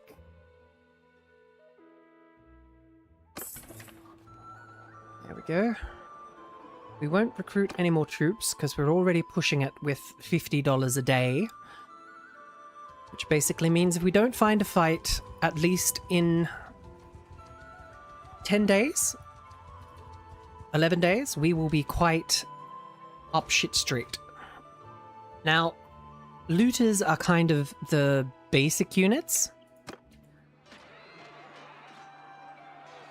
But we're still going to do the actual attack. Because the thing I didn't show you before was the fact that you can actually position your units if you have enough cunning, or I think it's tactics? I can't remember. But it doesn't look like there's any advantageous positions to take at the moment, and we are only fighting looters. So what I might do is spread them out like that, and then try and position our archers off to the side so they have clearer range of fire. Oh, they really have changed a lot, haven't they? Because the units never used to talk like this. You hear how they talk?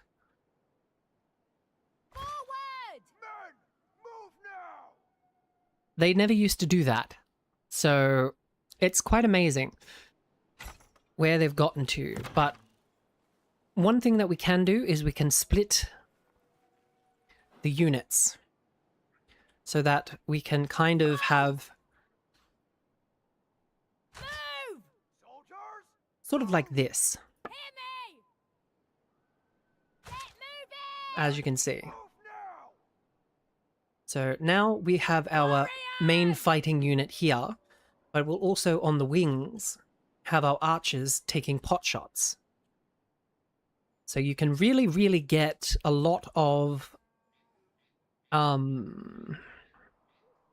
nuance to how you fight. Be fun for a community day? What? What would be fun for a community day? I'm always open to suggestions on that case, as I am looking forward to our Valentine's Day community day. For those who missed my announcement at the start of the video, we're just joining in the middle of stream. If you come and join our Discord, which is available in the link in the video description, or in my profile bio, we are having a lovely little community day on our Discord in a lovely little game called Heartopia. So come and join us, why don't you? Something like Risk. Ooh, that would be fun, actually. Yes, sort of like the board games and stuff like that. I actually think there is a multiplayer or an FPS chess. I don't know about that. Alright.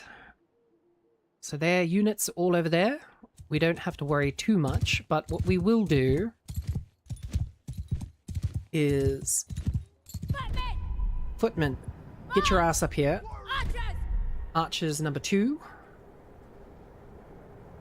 Get Over moving! there. Hammer! Archers number 3. Get your butt Move over there. out! And that will slowly get our troops into position.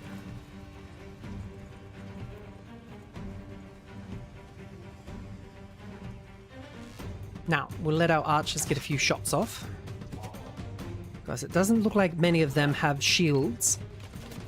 So if anything, our archers should make pretty decent pincushions of these guys.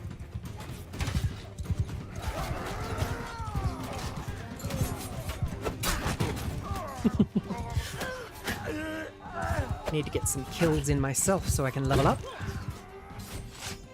Ow. Hit me with a rock, you bastard. One of the earliest and deadliest weapons ever created by man. A throwing stone. Haha! We took no casualties and managed to knock them down, which is awesome. Oh, that's what I forgot to do. We forgot to sell our prisoners. A woolen sling. Huh, interesting. I must remember they've added some new stuff, so I need to keep an eye out for that new stuff. But let's go sell our prisoners and also sell our captured loot. Oh, there's 15 deserters over there. I wonder what their rank is. We don't want to go after something too difficult early on, because it is quite... Okay, so each of these things has new outfits, which is cool. So if I really wanted to, I could sell these for a bit of profit, but that would leave us a bit screwed if we did anything to do with stealth. So I think we'll leave that for now. But to sell off our units, we have to go and, well, ransomed. They say they're ransomed, but in the original games, you'd sell off prisoners to salt mines and stuff like that. So, that dagger was called it? No, it's called a Sikhs. So it's close. It's actually rather dangerously close. Because you get rid of an A, well, you forget to read that there's an A. Now, I don't need to... Oh, that gives backstab. What the f... Oh, okay.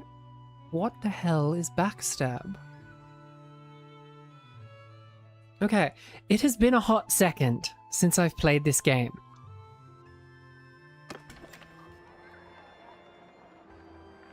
Oh, don't worry.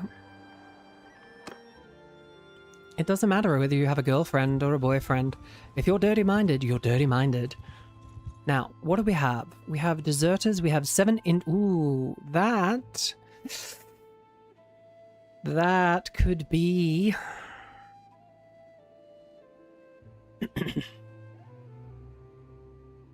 That could be a very dangerous...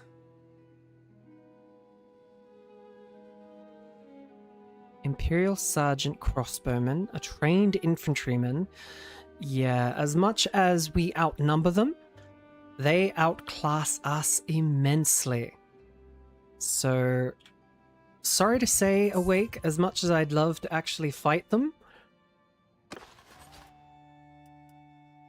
I think we'd end up getting killed. But what we will do is, now that we've got some spare cash, 2, 3... 1, 2, 3. We'll upgrade our units. Now, when it comes to the first volunteer, I always like to split them up into the 2 different classes because it gives us a little bit of a versatility. Versatility. Not virility. Versatility. Alright, and I think the other thing that I wanted to do is change my horse. Which I can't do because I need more riding skill. What a bother. Oh, they've added a search function. My god, they've actually done some good shit. Is there anything? No, we shouldn't spend too much money, otherwise we will end up running out of troop funds. We kind of need troop funds to actually be able to get money. So, let's see if we can find any more of those pesky scouts. Ooh, there they are. Get them. Chase them down like the dogs they are. And I hope another... Yeah, don't... Crap. Great. Why did you fuckers have to join? Okay. This is pretty much going to be very, very, very one-sided, and we're going to get no loot whatsoever from this fight. So it's battles like these that I usually just hit send the troops. Because what's the point? You know, we send 200 units against 11. I'd rather just get it over and done with. And as you can see, we got nothing from that fight. Thanks to these fuckers.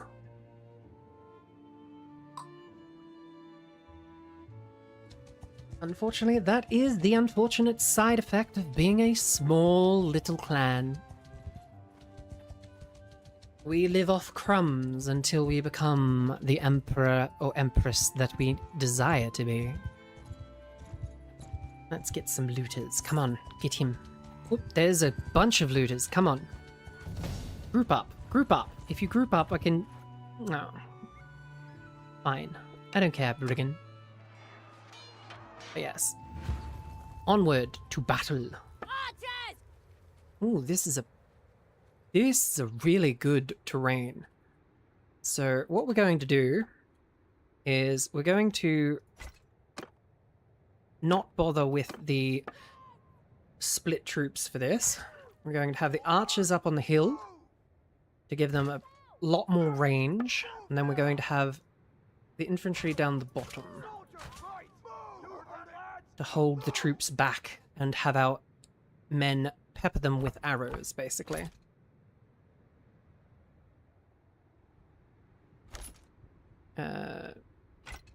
Cavalry, which is me. And then I can position myself better. Eh? Okay then. I can't position myself. for some reason.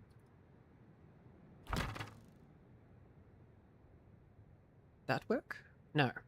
Once upon a time, if you actually moved the unit that the hero was attached to, it would move the hero. So obviously something's broke.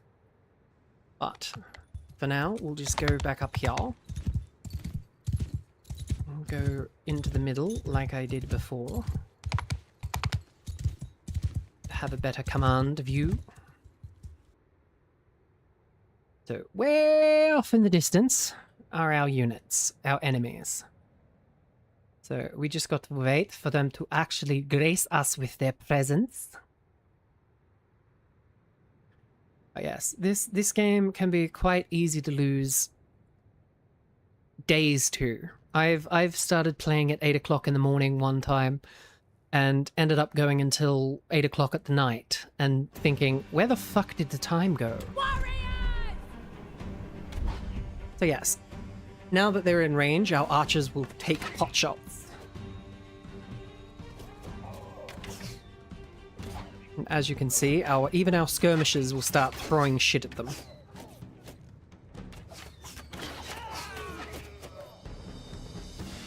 Oh, we have someone who broke ranks. Oh, everyone's breaking ranks.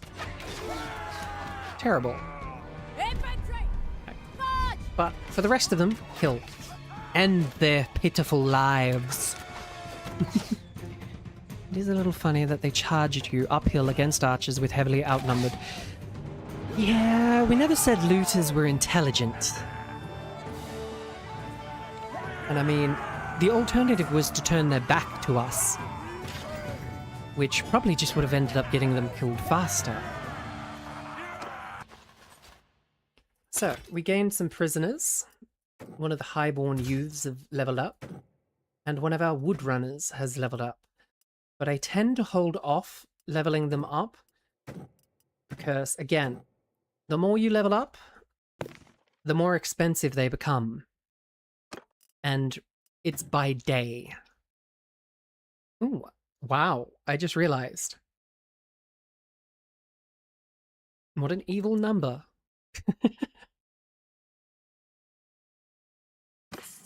But yes, so again, because the looters are quite the base unit, it's very rare that you will find anything of value in the high tier items. What you're basically using the looters for are to get your levels. Because at the end of the day, all you need to do is level up.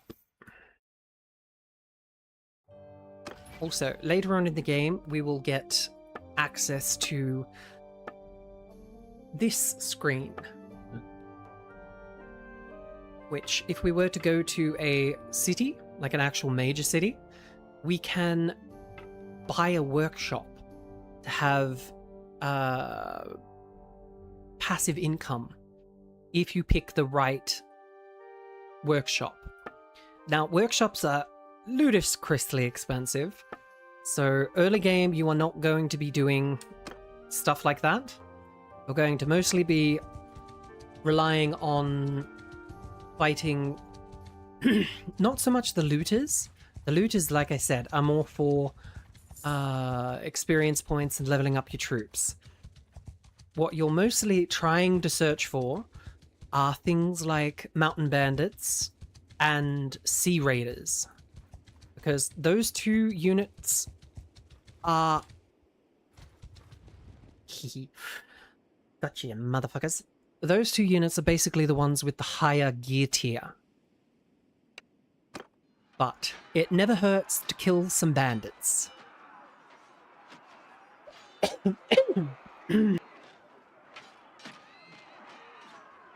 Excuse me. Let's do a quick hydrate here. But yes. Even the terrain will basically give you different advantages and disadvantages when you do the quick fights, as well as the time of day.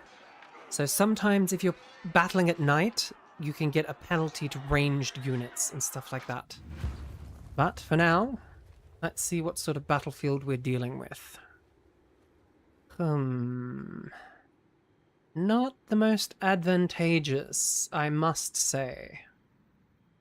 So I think we're going to move both of them up. Have them create F8 to put their shields up in case they have too many slingers, because I'd rather not have them knocked out by a random stone. And we'll put our archers on this side, I think, to give them a clear line of fire.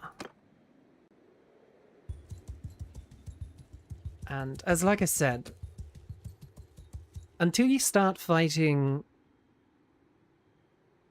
bands of units controlled by lords,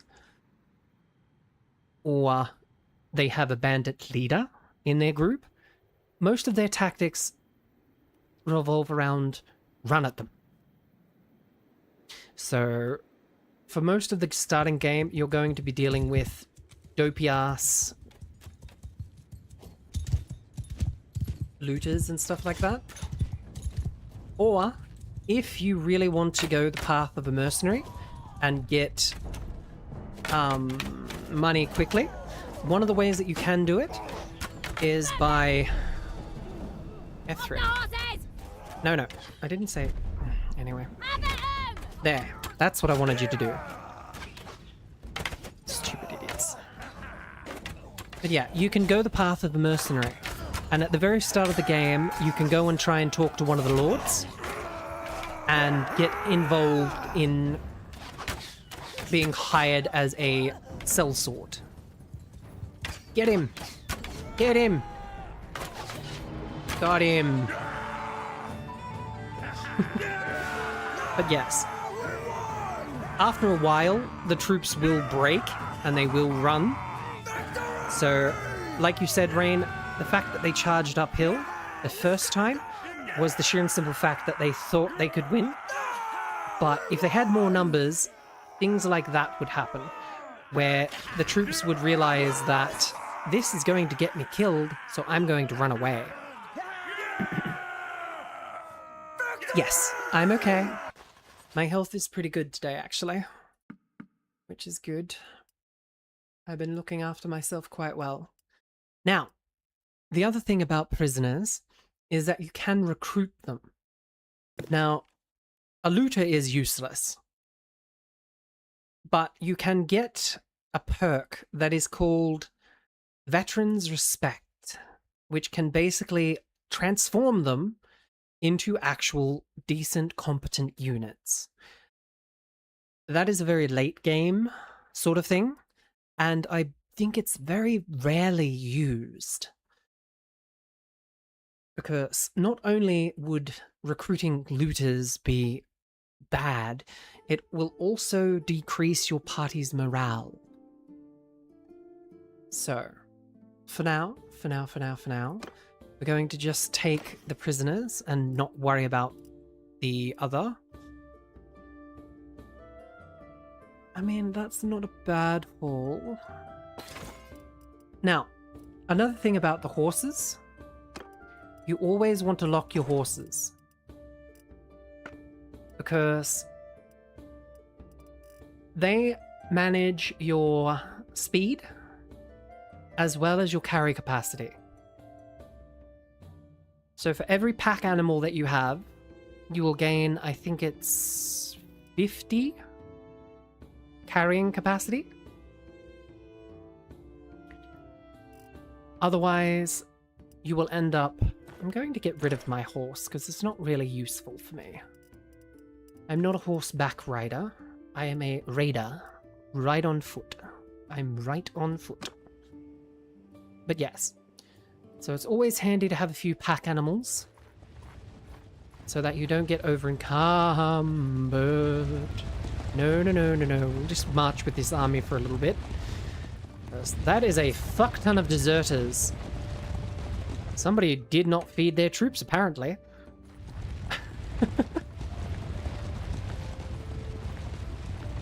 we're not careful, we'll get jumped by them. Anyway. So yes.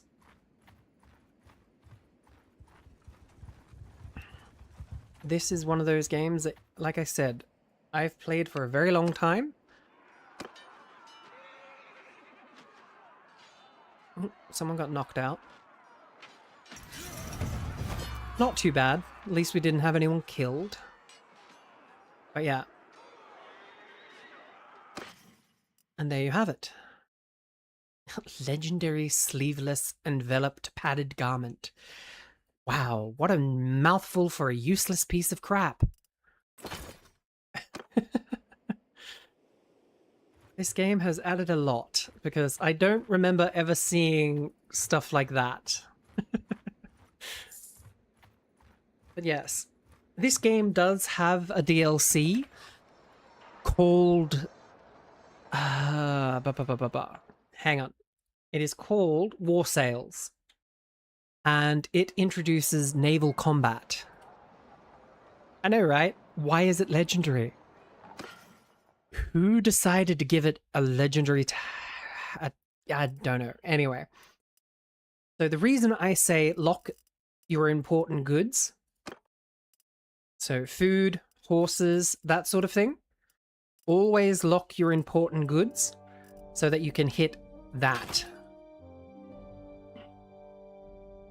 And then anything that you haven't locked will get sold. So at the moment we're doing pretty well because we're outpacing the party expense by day by a little. Ooh, is that a tournament? Is that a tournament I see?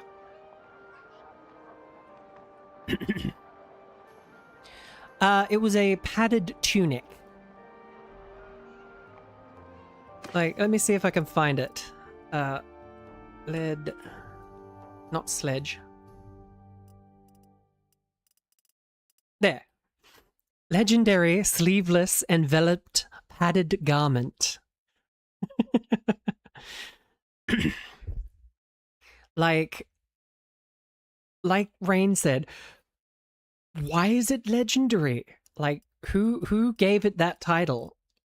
Like this, for instance, the legendary hunting bow. Like, what makes it legendary? Was it used by some well-known person? Legendary push-up bra. Yeah, pretty much. That's pretty much what that is. Or there, legendary legendary pitchfork. Like, it does more damage than my fucking spear, but... Huh. Two-handed stats. Yeah, like, okay. How much do you sell? 47. Legendary makeshift shield. Oh, Jesus Christ, that is the thing. Well, you know what? I'm going to get that pitchfork because it actually does a fuckload more damage and it's faster.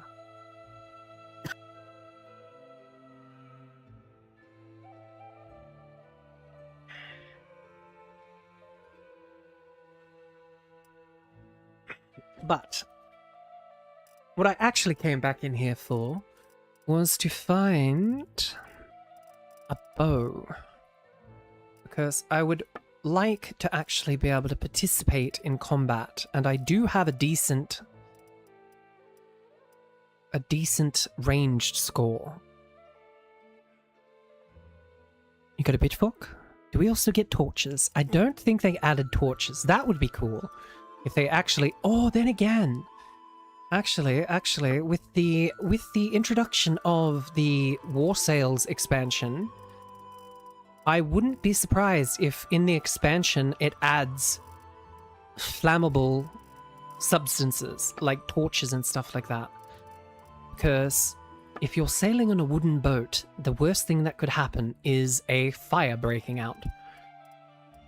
But... for now, we're just going to get a normal hunting bow with some normal arrows. Because we don't want to spend too much money. Which, now that I think of it, I have fucked up. Well, no, fuck it. We won't use the shield. The shield can get sold. Ridged iron broadsword.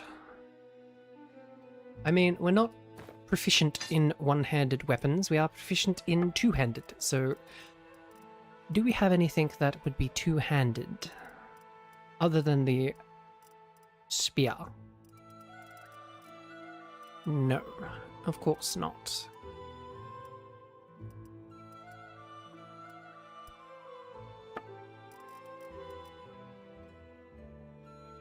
Anyway, after selling that, we actually got some money. So that's good. Yes, this is Bannerlord.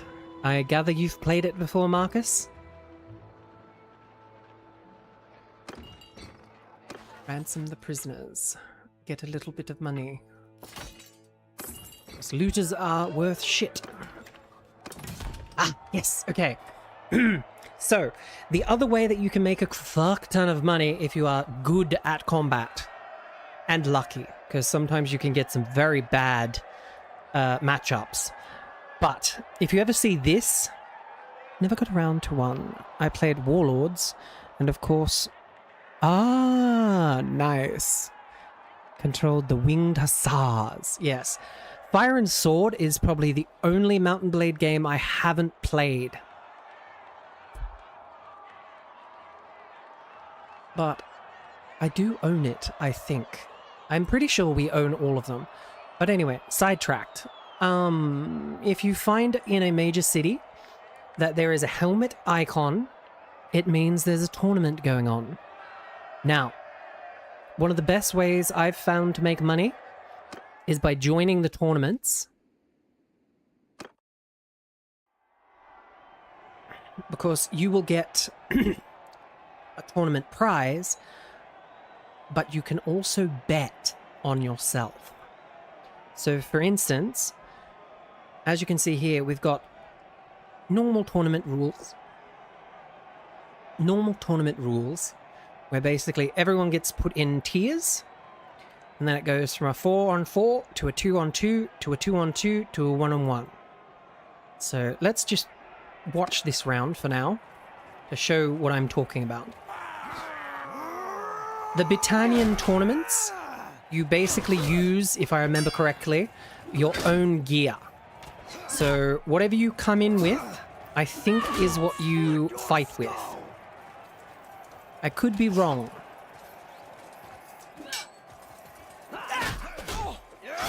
But yeah, as you can see, the red team got their ass kicked. So, I'm not going to bet big, because I don't like my chances of surviving this round.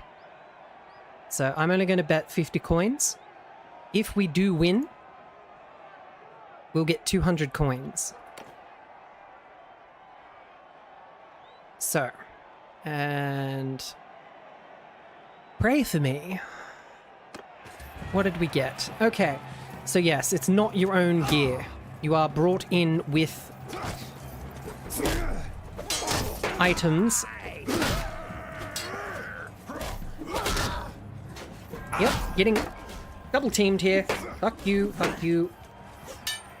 No, no, fuck off. Ow. Gotcha, son of a bitch. I have no throwing objects? I have no throwing objects, okay.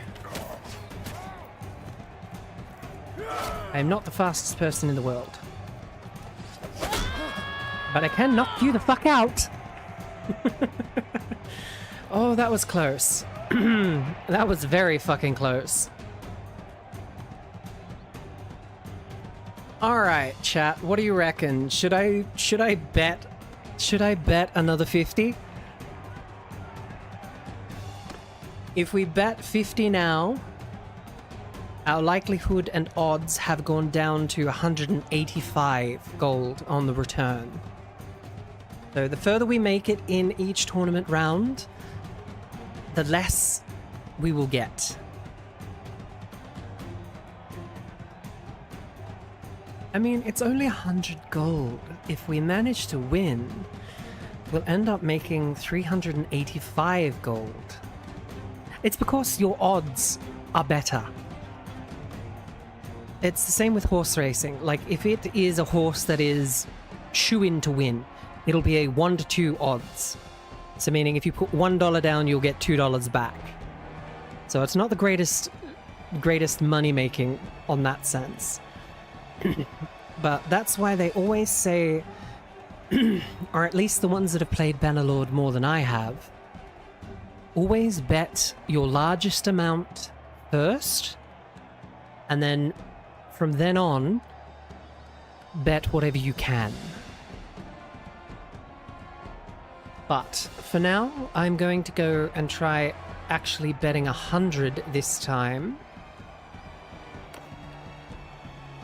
Because we'll only lose 150, but we could make 570, which will basically cover the cost of all of the gear that I bought earlier. So, pray for me. I got the two-handed sword this time, and I am slow as shit. Good shit. Come on, teammate. Let's knock him out. Okay, who's left? We've got these guys over here.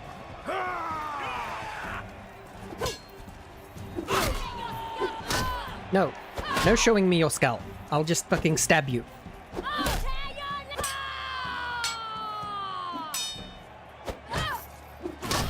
Ha! Victory. Alright. We're slowly making it, chat. I don't know how we're making it, but we're making it.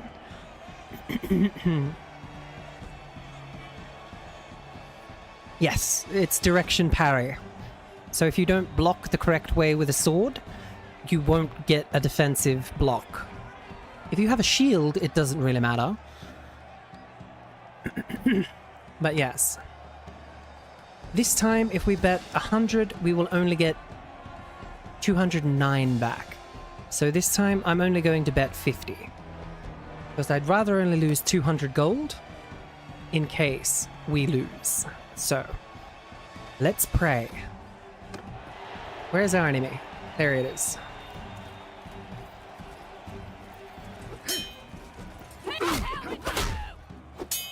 Great, now it's 2-on-1. Chat, I think we're cooked.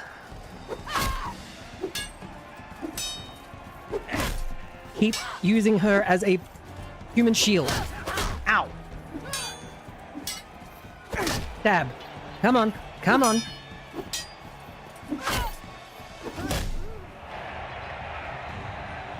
I don't know how we did it, but we did it.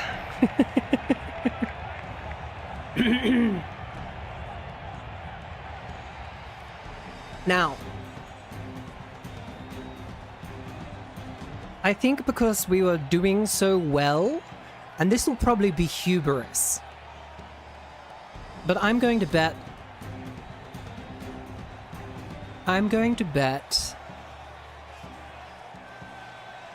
the maximum. This could be hubris, and this could get us killed. But let's see. Go big or go home, as they say. At least we got our preferred weapon.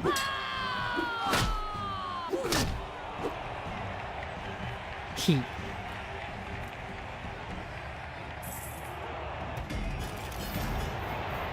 I know, right? But we did it. Chat, we did it. We are the tournament's victor. So not only did we get the scalpel...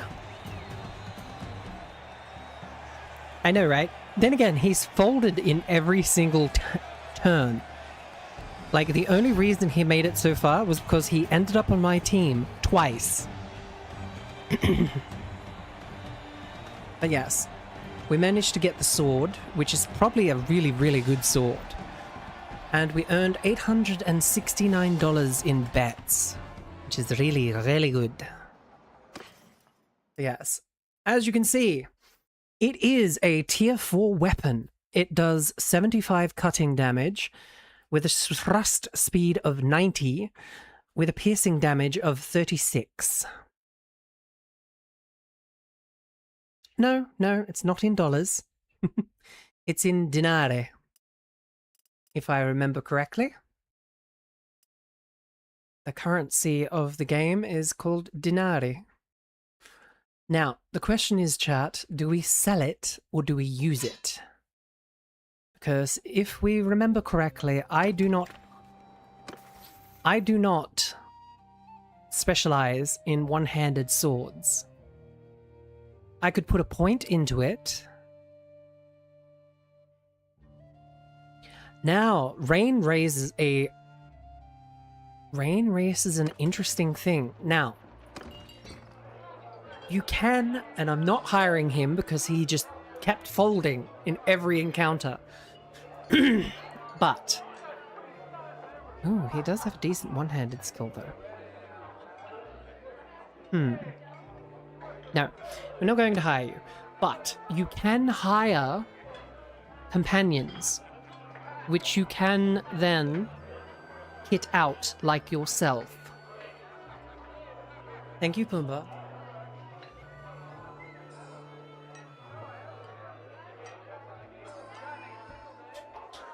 But yes, for shits and giggles. Yours is not a face I know. What is your name, stranger? What the fuck?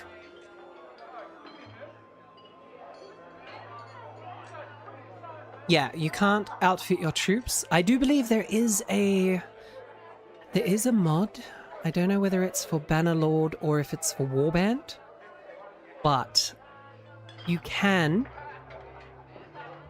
get a mod that lets you equip your units the way that you want. But yeah, I don't know whether the mod is for Bannerlord or not. But the reason I said, what the fuck,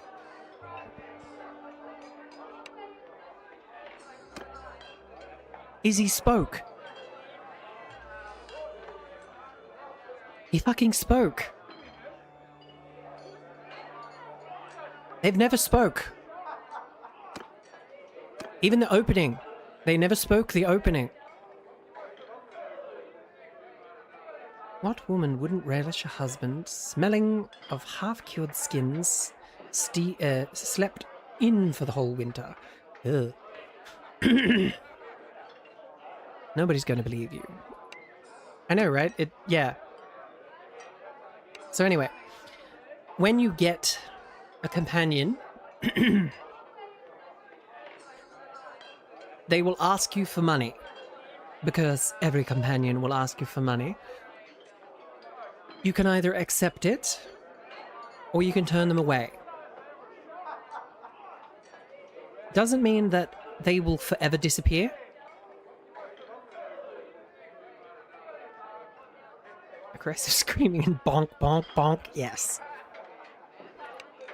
But yes.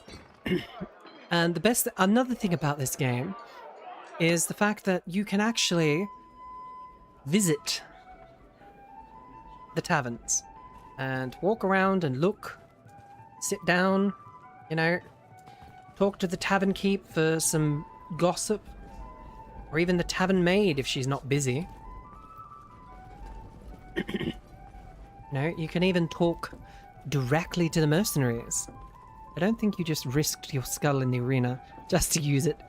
Use the same money on this bump. Yeah, no. No, we did not. Now, the other thing that you can do in taverns is play games.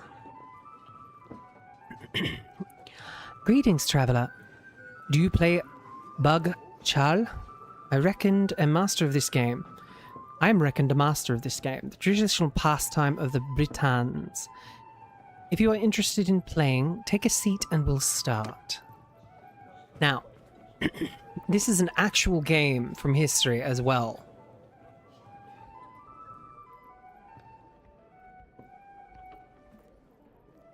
Can I change the difficulty? Can I change the amount we're betting? Just saying, he isn't going anywhere in life. This is medieval time sexism is at an all-time high, and he just got his ass beat by a woman. Yep, pretty much. Like, if I turned the difficulty setting up in this game, I would have difficulty finding any work through any of the lords, right? The only people that would join my party would be adventurers, or those that I hire from cities and towns.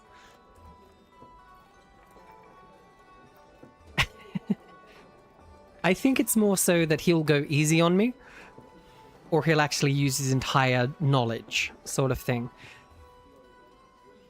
So, and friendly game. So yeah, we'll just play a friendly game. And I'm going to be the wolves.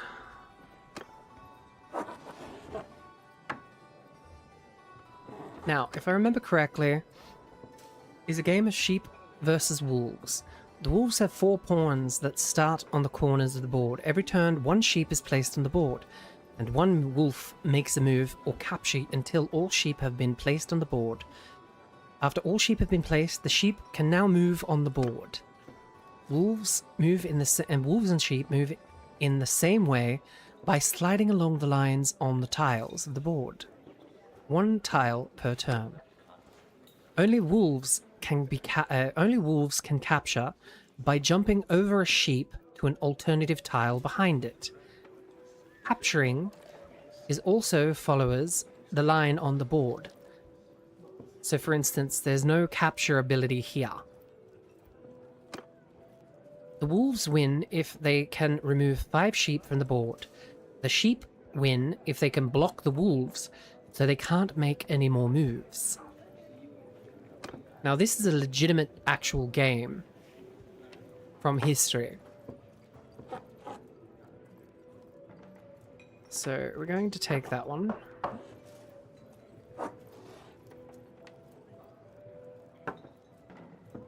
If he's smart, he's going to block me off there. I've kind of given him the corner in this sense.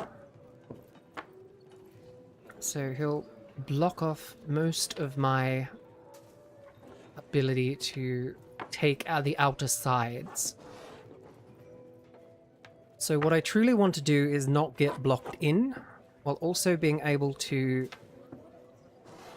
prevent him from blocking me from taking. So again, the outer lines pretty much basically mean I'm screwed of trying to take something. Oh yeah. But it only takes 1 fuck up for him to get captures. Now we'll leave it like that. Oh, you motherfucker. Okay. I'm still taking 1. Fuck your bullshit.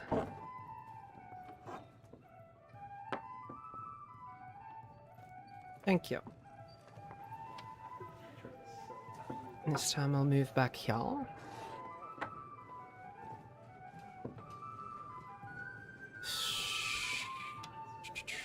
Move there that time. I have a feeling I've lost this one, because I've already lost 1 wolf.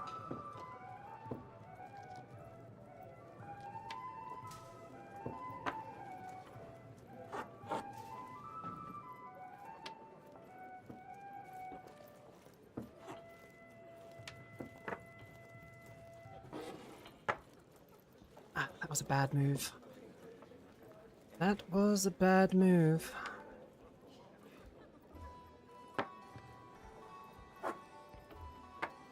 Yep, that's where he'll move there. Ooh, no, because then he can block and I won't get a piece anyway. But if I move here...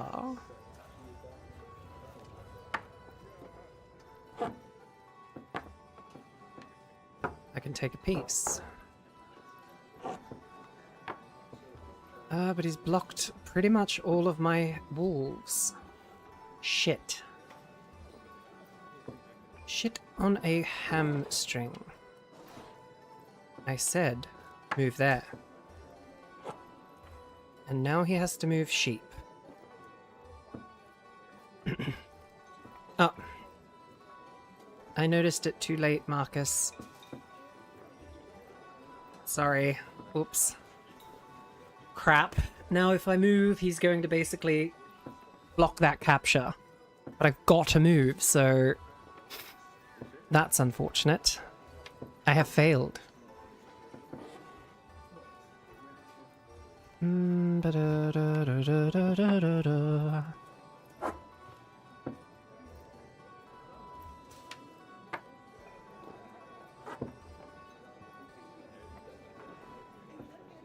I mean, we could keep going back and forth like that in perpetuity, but...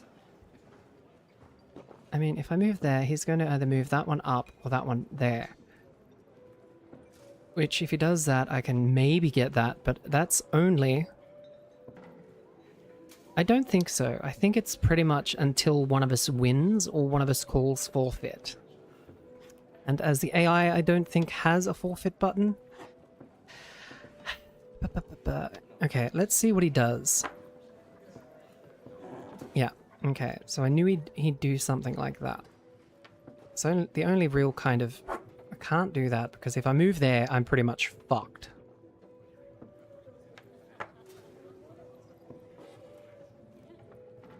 Oh, you're tempting me, are you?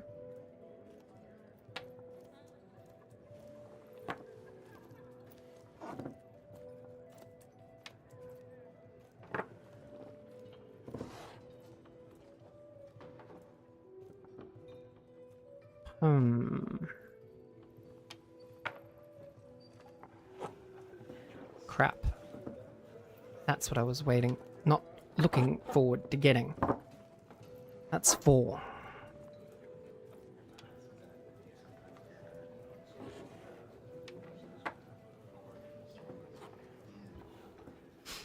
Like I said, now he can just move that piece in perpetuity, and he'll be safe.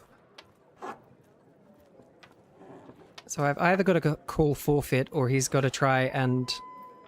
Yeah, no.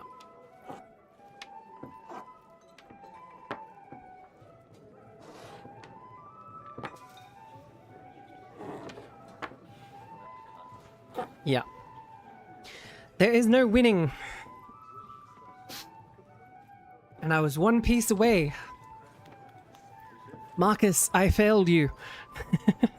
If I had noticed that take that I missed, I think we may have won.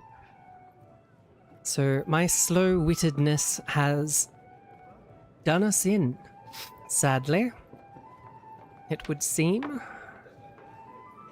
Yeah. Okay, he's just going to move that piece, so... But yes.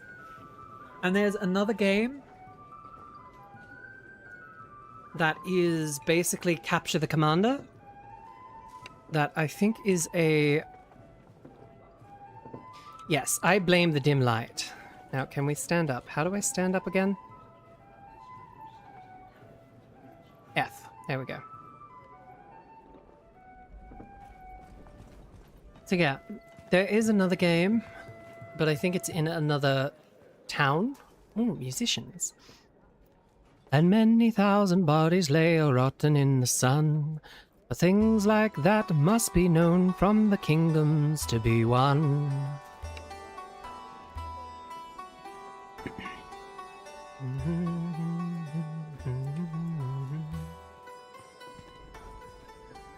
Ooh, you look shady.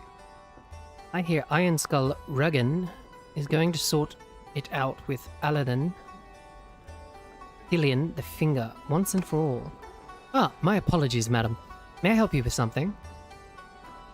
No, thank you. Good day to you. Thank you for the information on who to pick against who. What can I bring you, madam? Would you like to taste our local specialty? A mug of sour beer with a strip dried venison. I'm fine, thank you. But yeah, you can literally walk around the entire city. Oop, somebody fucked up. I was gonna say, dude, did you accidentally fuck up and, like, have an affair. We've got the beggars. But yeah, you can really, really immerse yourself in this game to the level that you want to play. I've watched people who've basically played entire games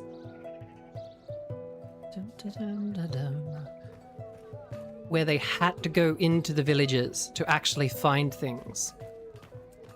They wouldn't use the quick menus for anything.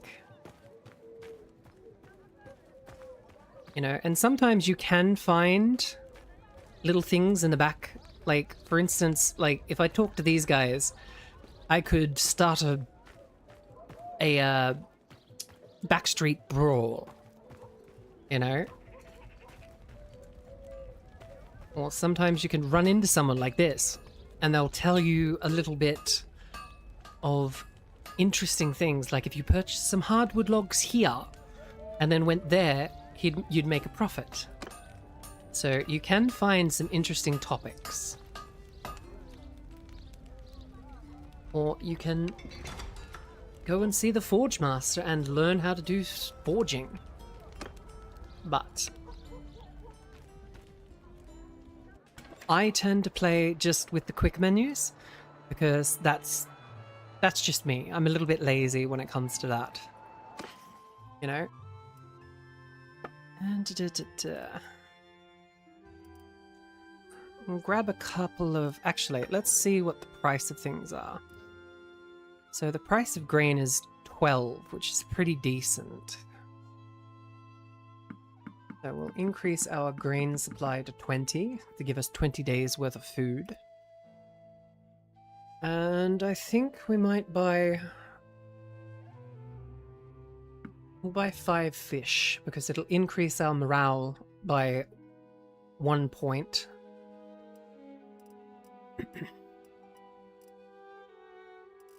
So...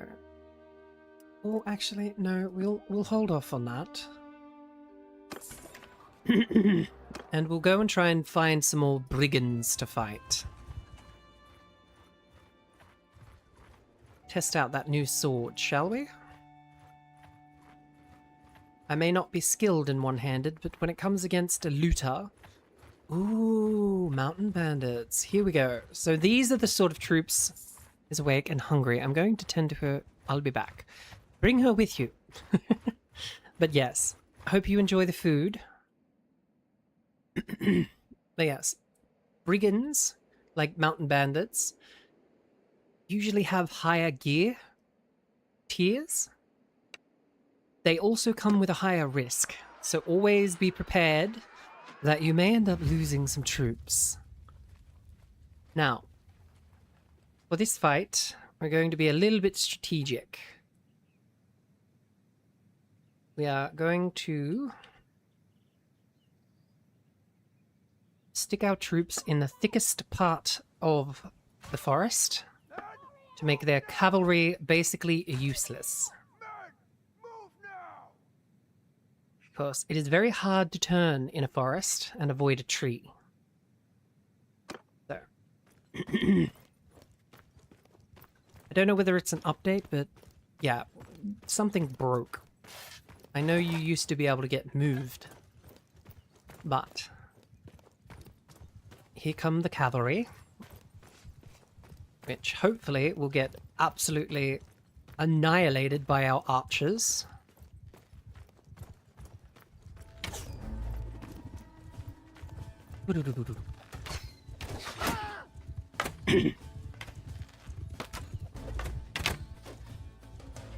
It's a bit of a pity that they're horse-backed skirmishers. Forgot that they're a bit like that. Got him. Right. And again. Can I get it a third time? Nope. I was doing so well leading the target. Ah. Got it. A couple more hits and the horse should be dead. As much as I don't want to hit the horse. Ooh, good shot. That wasn't a good shot. Let's not hit our own troops in the back of the head, please.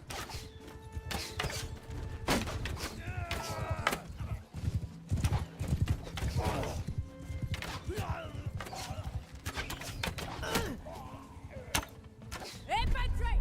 Charge! Alright, if we just hold them there, they're going to end up getting themselves knocked unconscious by those rocks. Does make shooting a little harder, though. Now, has that horseman been taken care of? I think so. Get him. Get him. Heck yeah.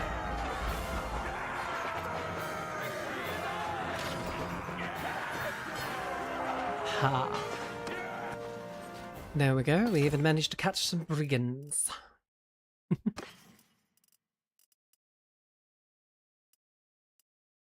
I might steal that for myself, because that's actually better than what I've got.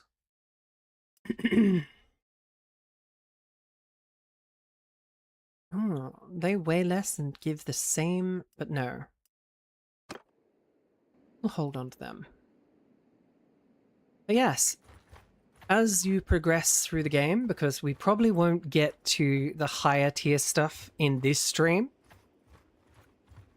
but I may come back to playing this on another Mindless Monday. But for now,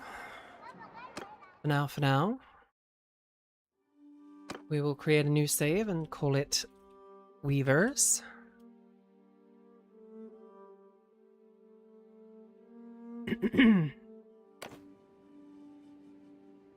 And we shall call it quits for now. Yes, they've definitely updated the game quite a lot compared to what it once was. Because not only are there more voice-acted lines, the cinematographics for the starting screen were never like that. The most we got was a dude standing with a banner and a flaming torch. That was our loading screen for the main menu. So yes, if you do want to get it, I think, hang on, let me just check before I make a liar of myself. No, unfortunately it isn't on special, and I cannot, within good conscience, tell you to go buy it at the moment, because it is currently $72.50 on Steam. And as much as I love the game, and I love the developers, the game is not worth that much. It's worth that much if you're going to mod it to the nth degree. So it's up to you whether you end up following through with that. But for now, let's see who we can raid into. Oh, looks like Lady Peekaboo is streaming Fallout New Vegas. Let's go from one first-person game to another, shall we? Broadcast. I don't broadcast anywhere else but YouTube. YouTube is the only place that I'm streaming at the moment. So, if you could kindly follow the link after we hit the ending screen, the raid message will be...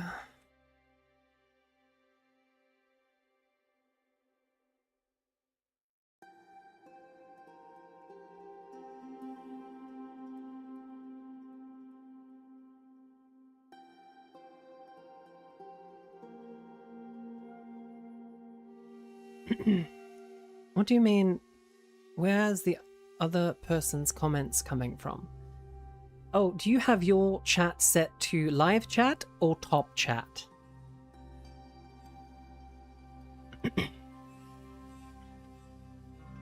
Because if you've got it set to top chat, you're probably only seeing... Yeah.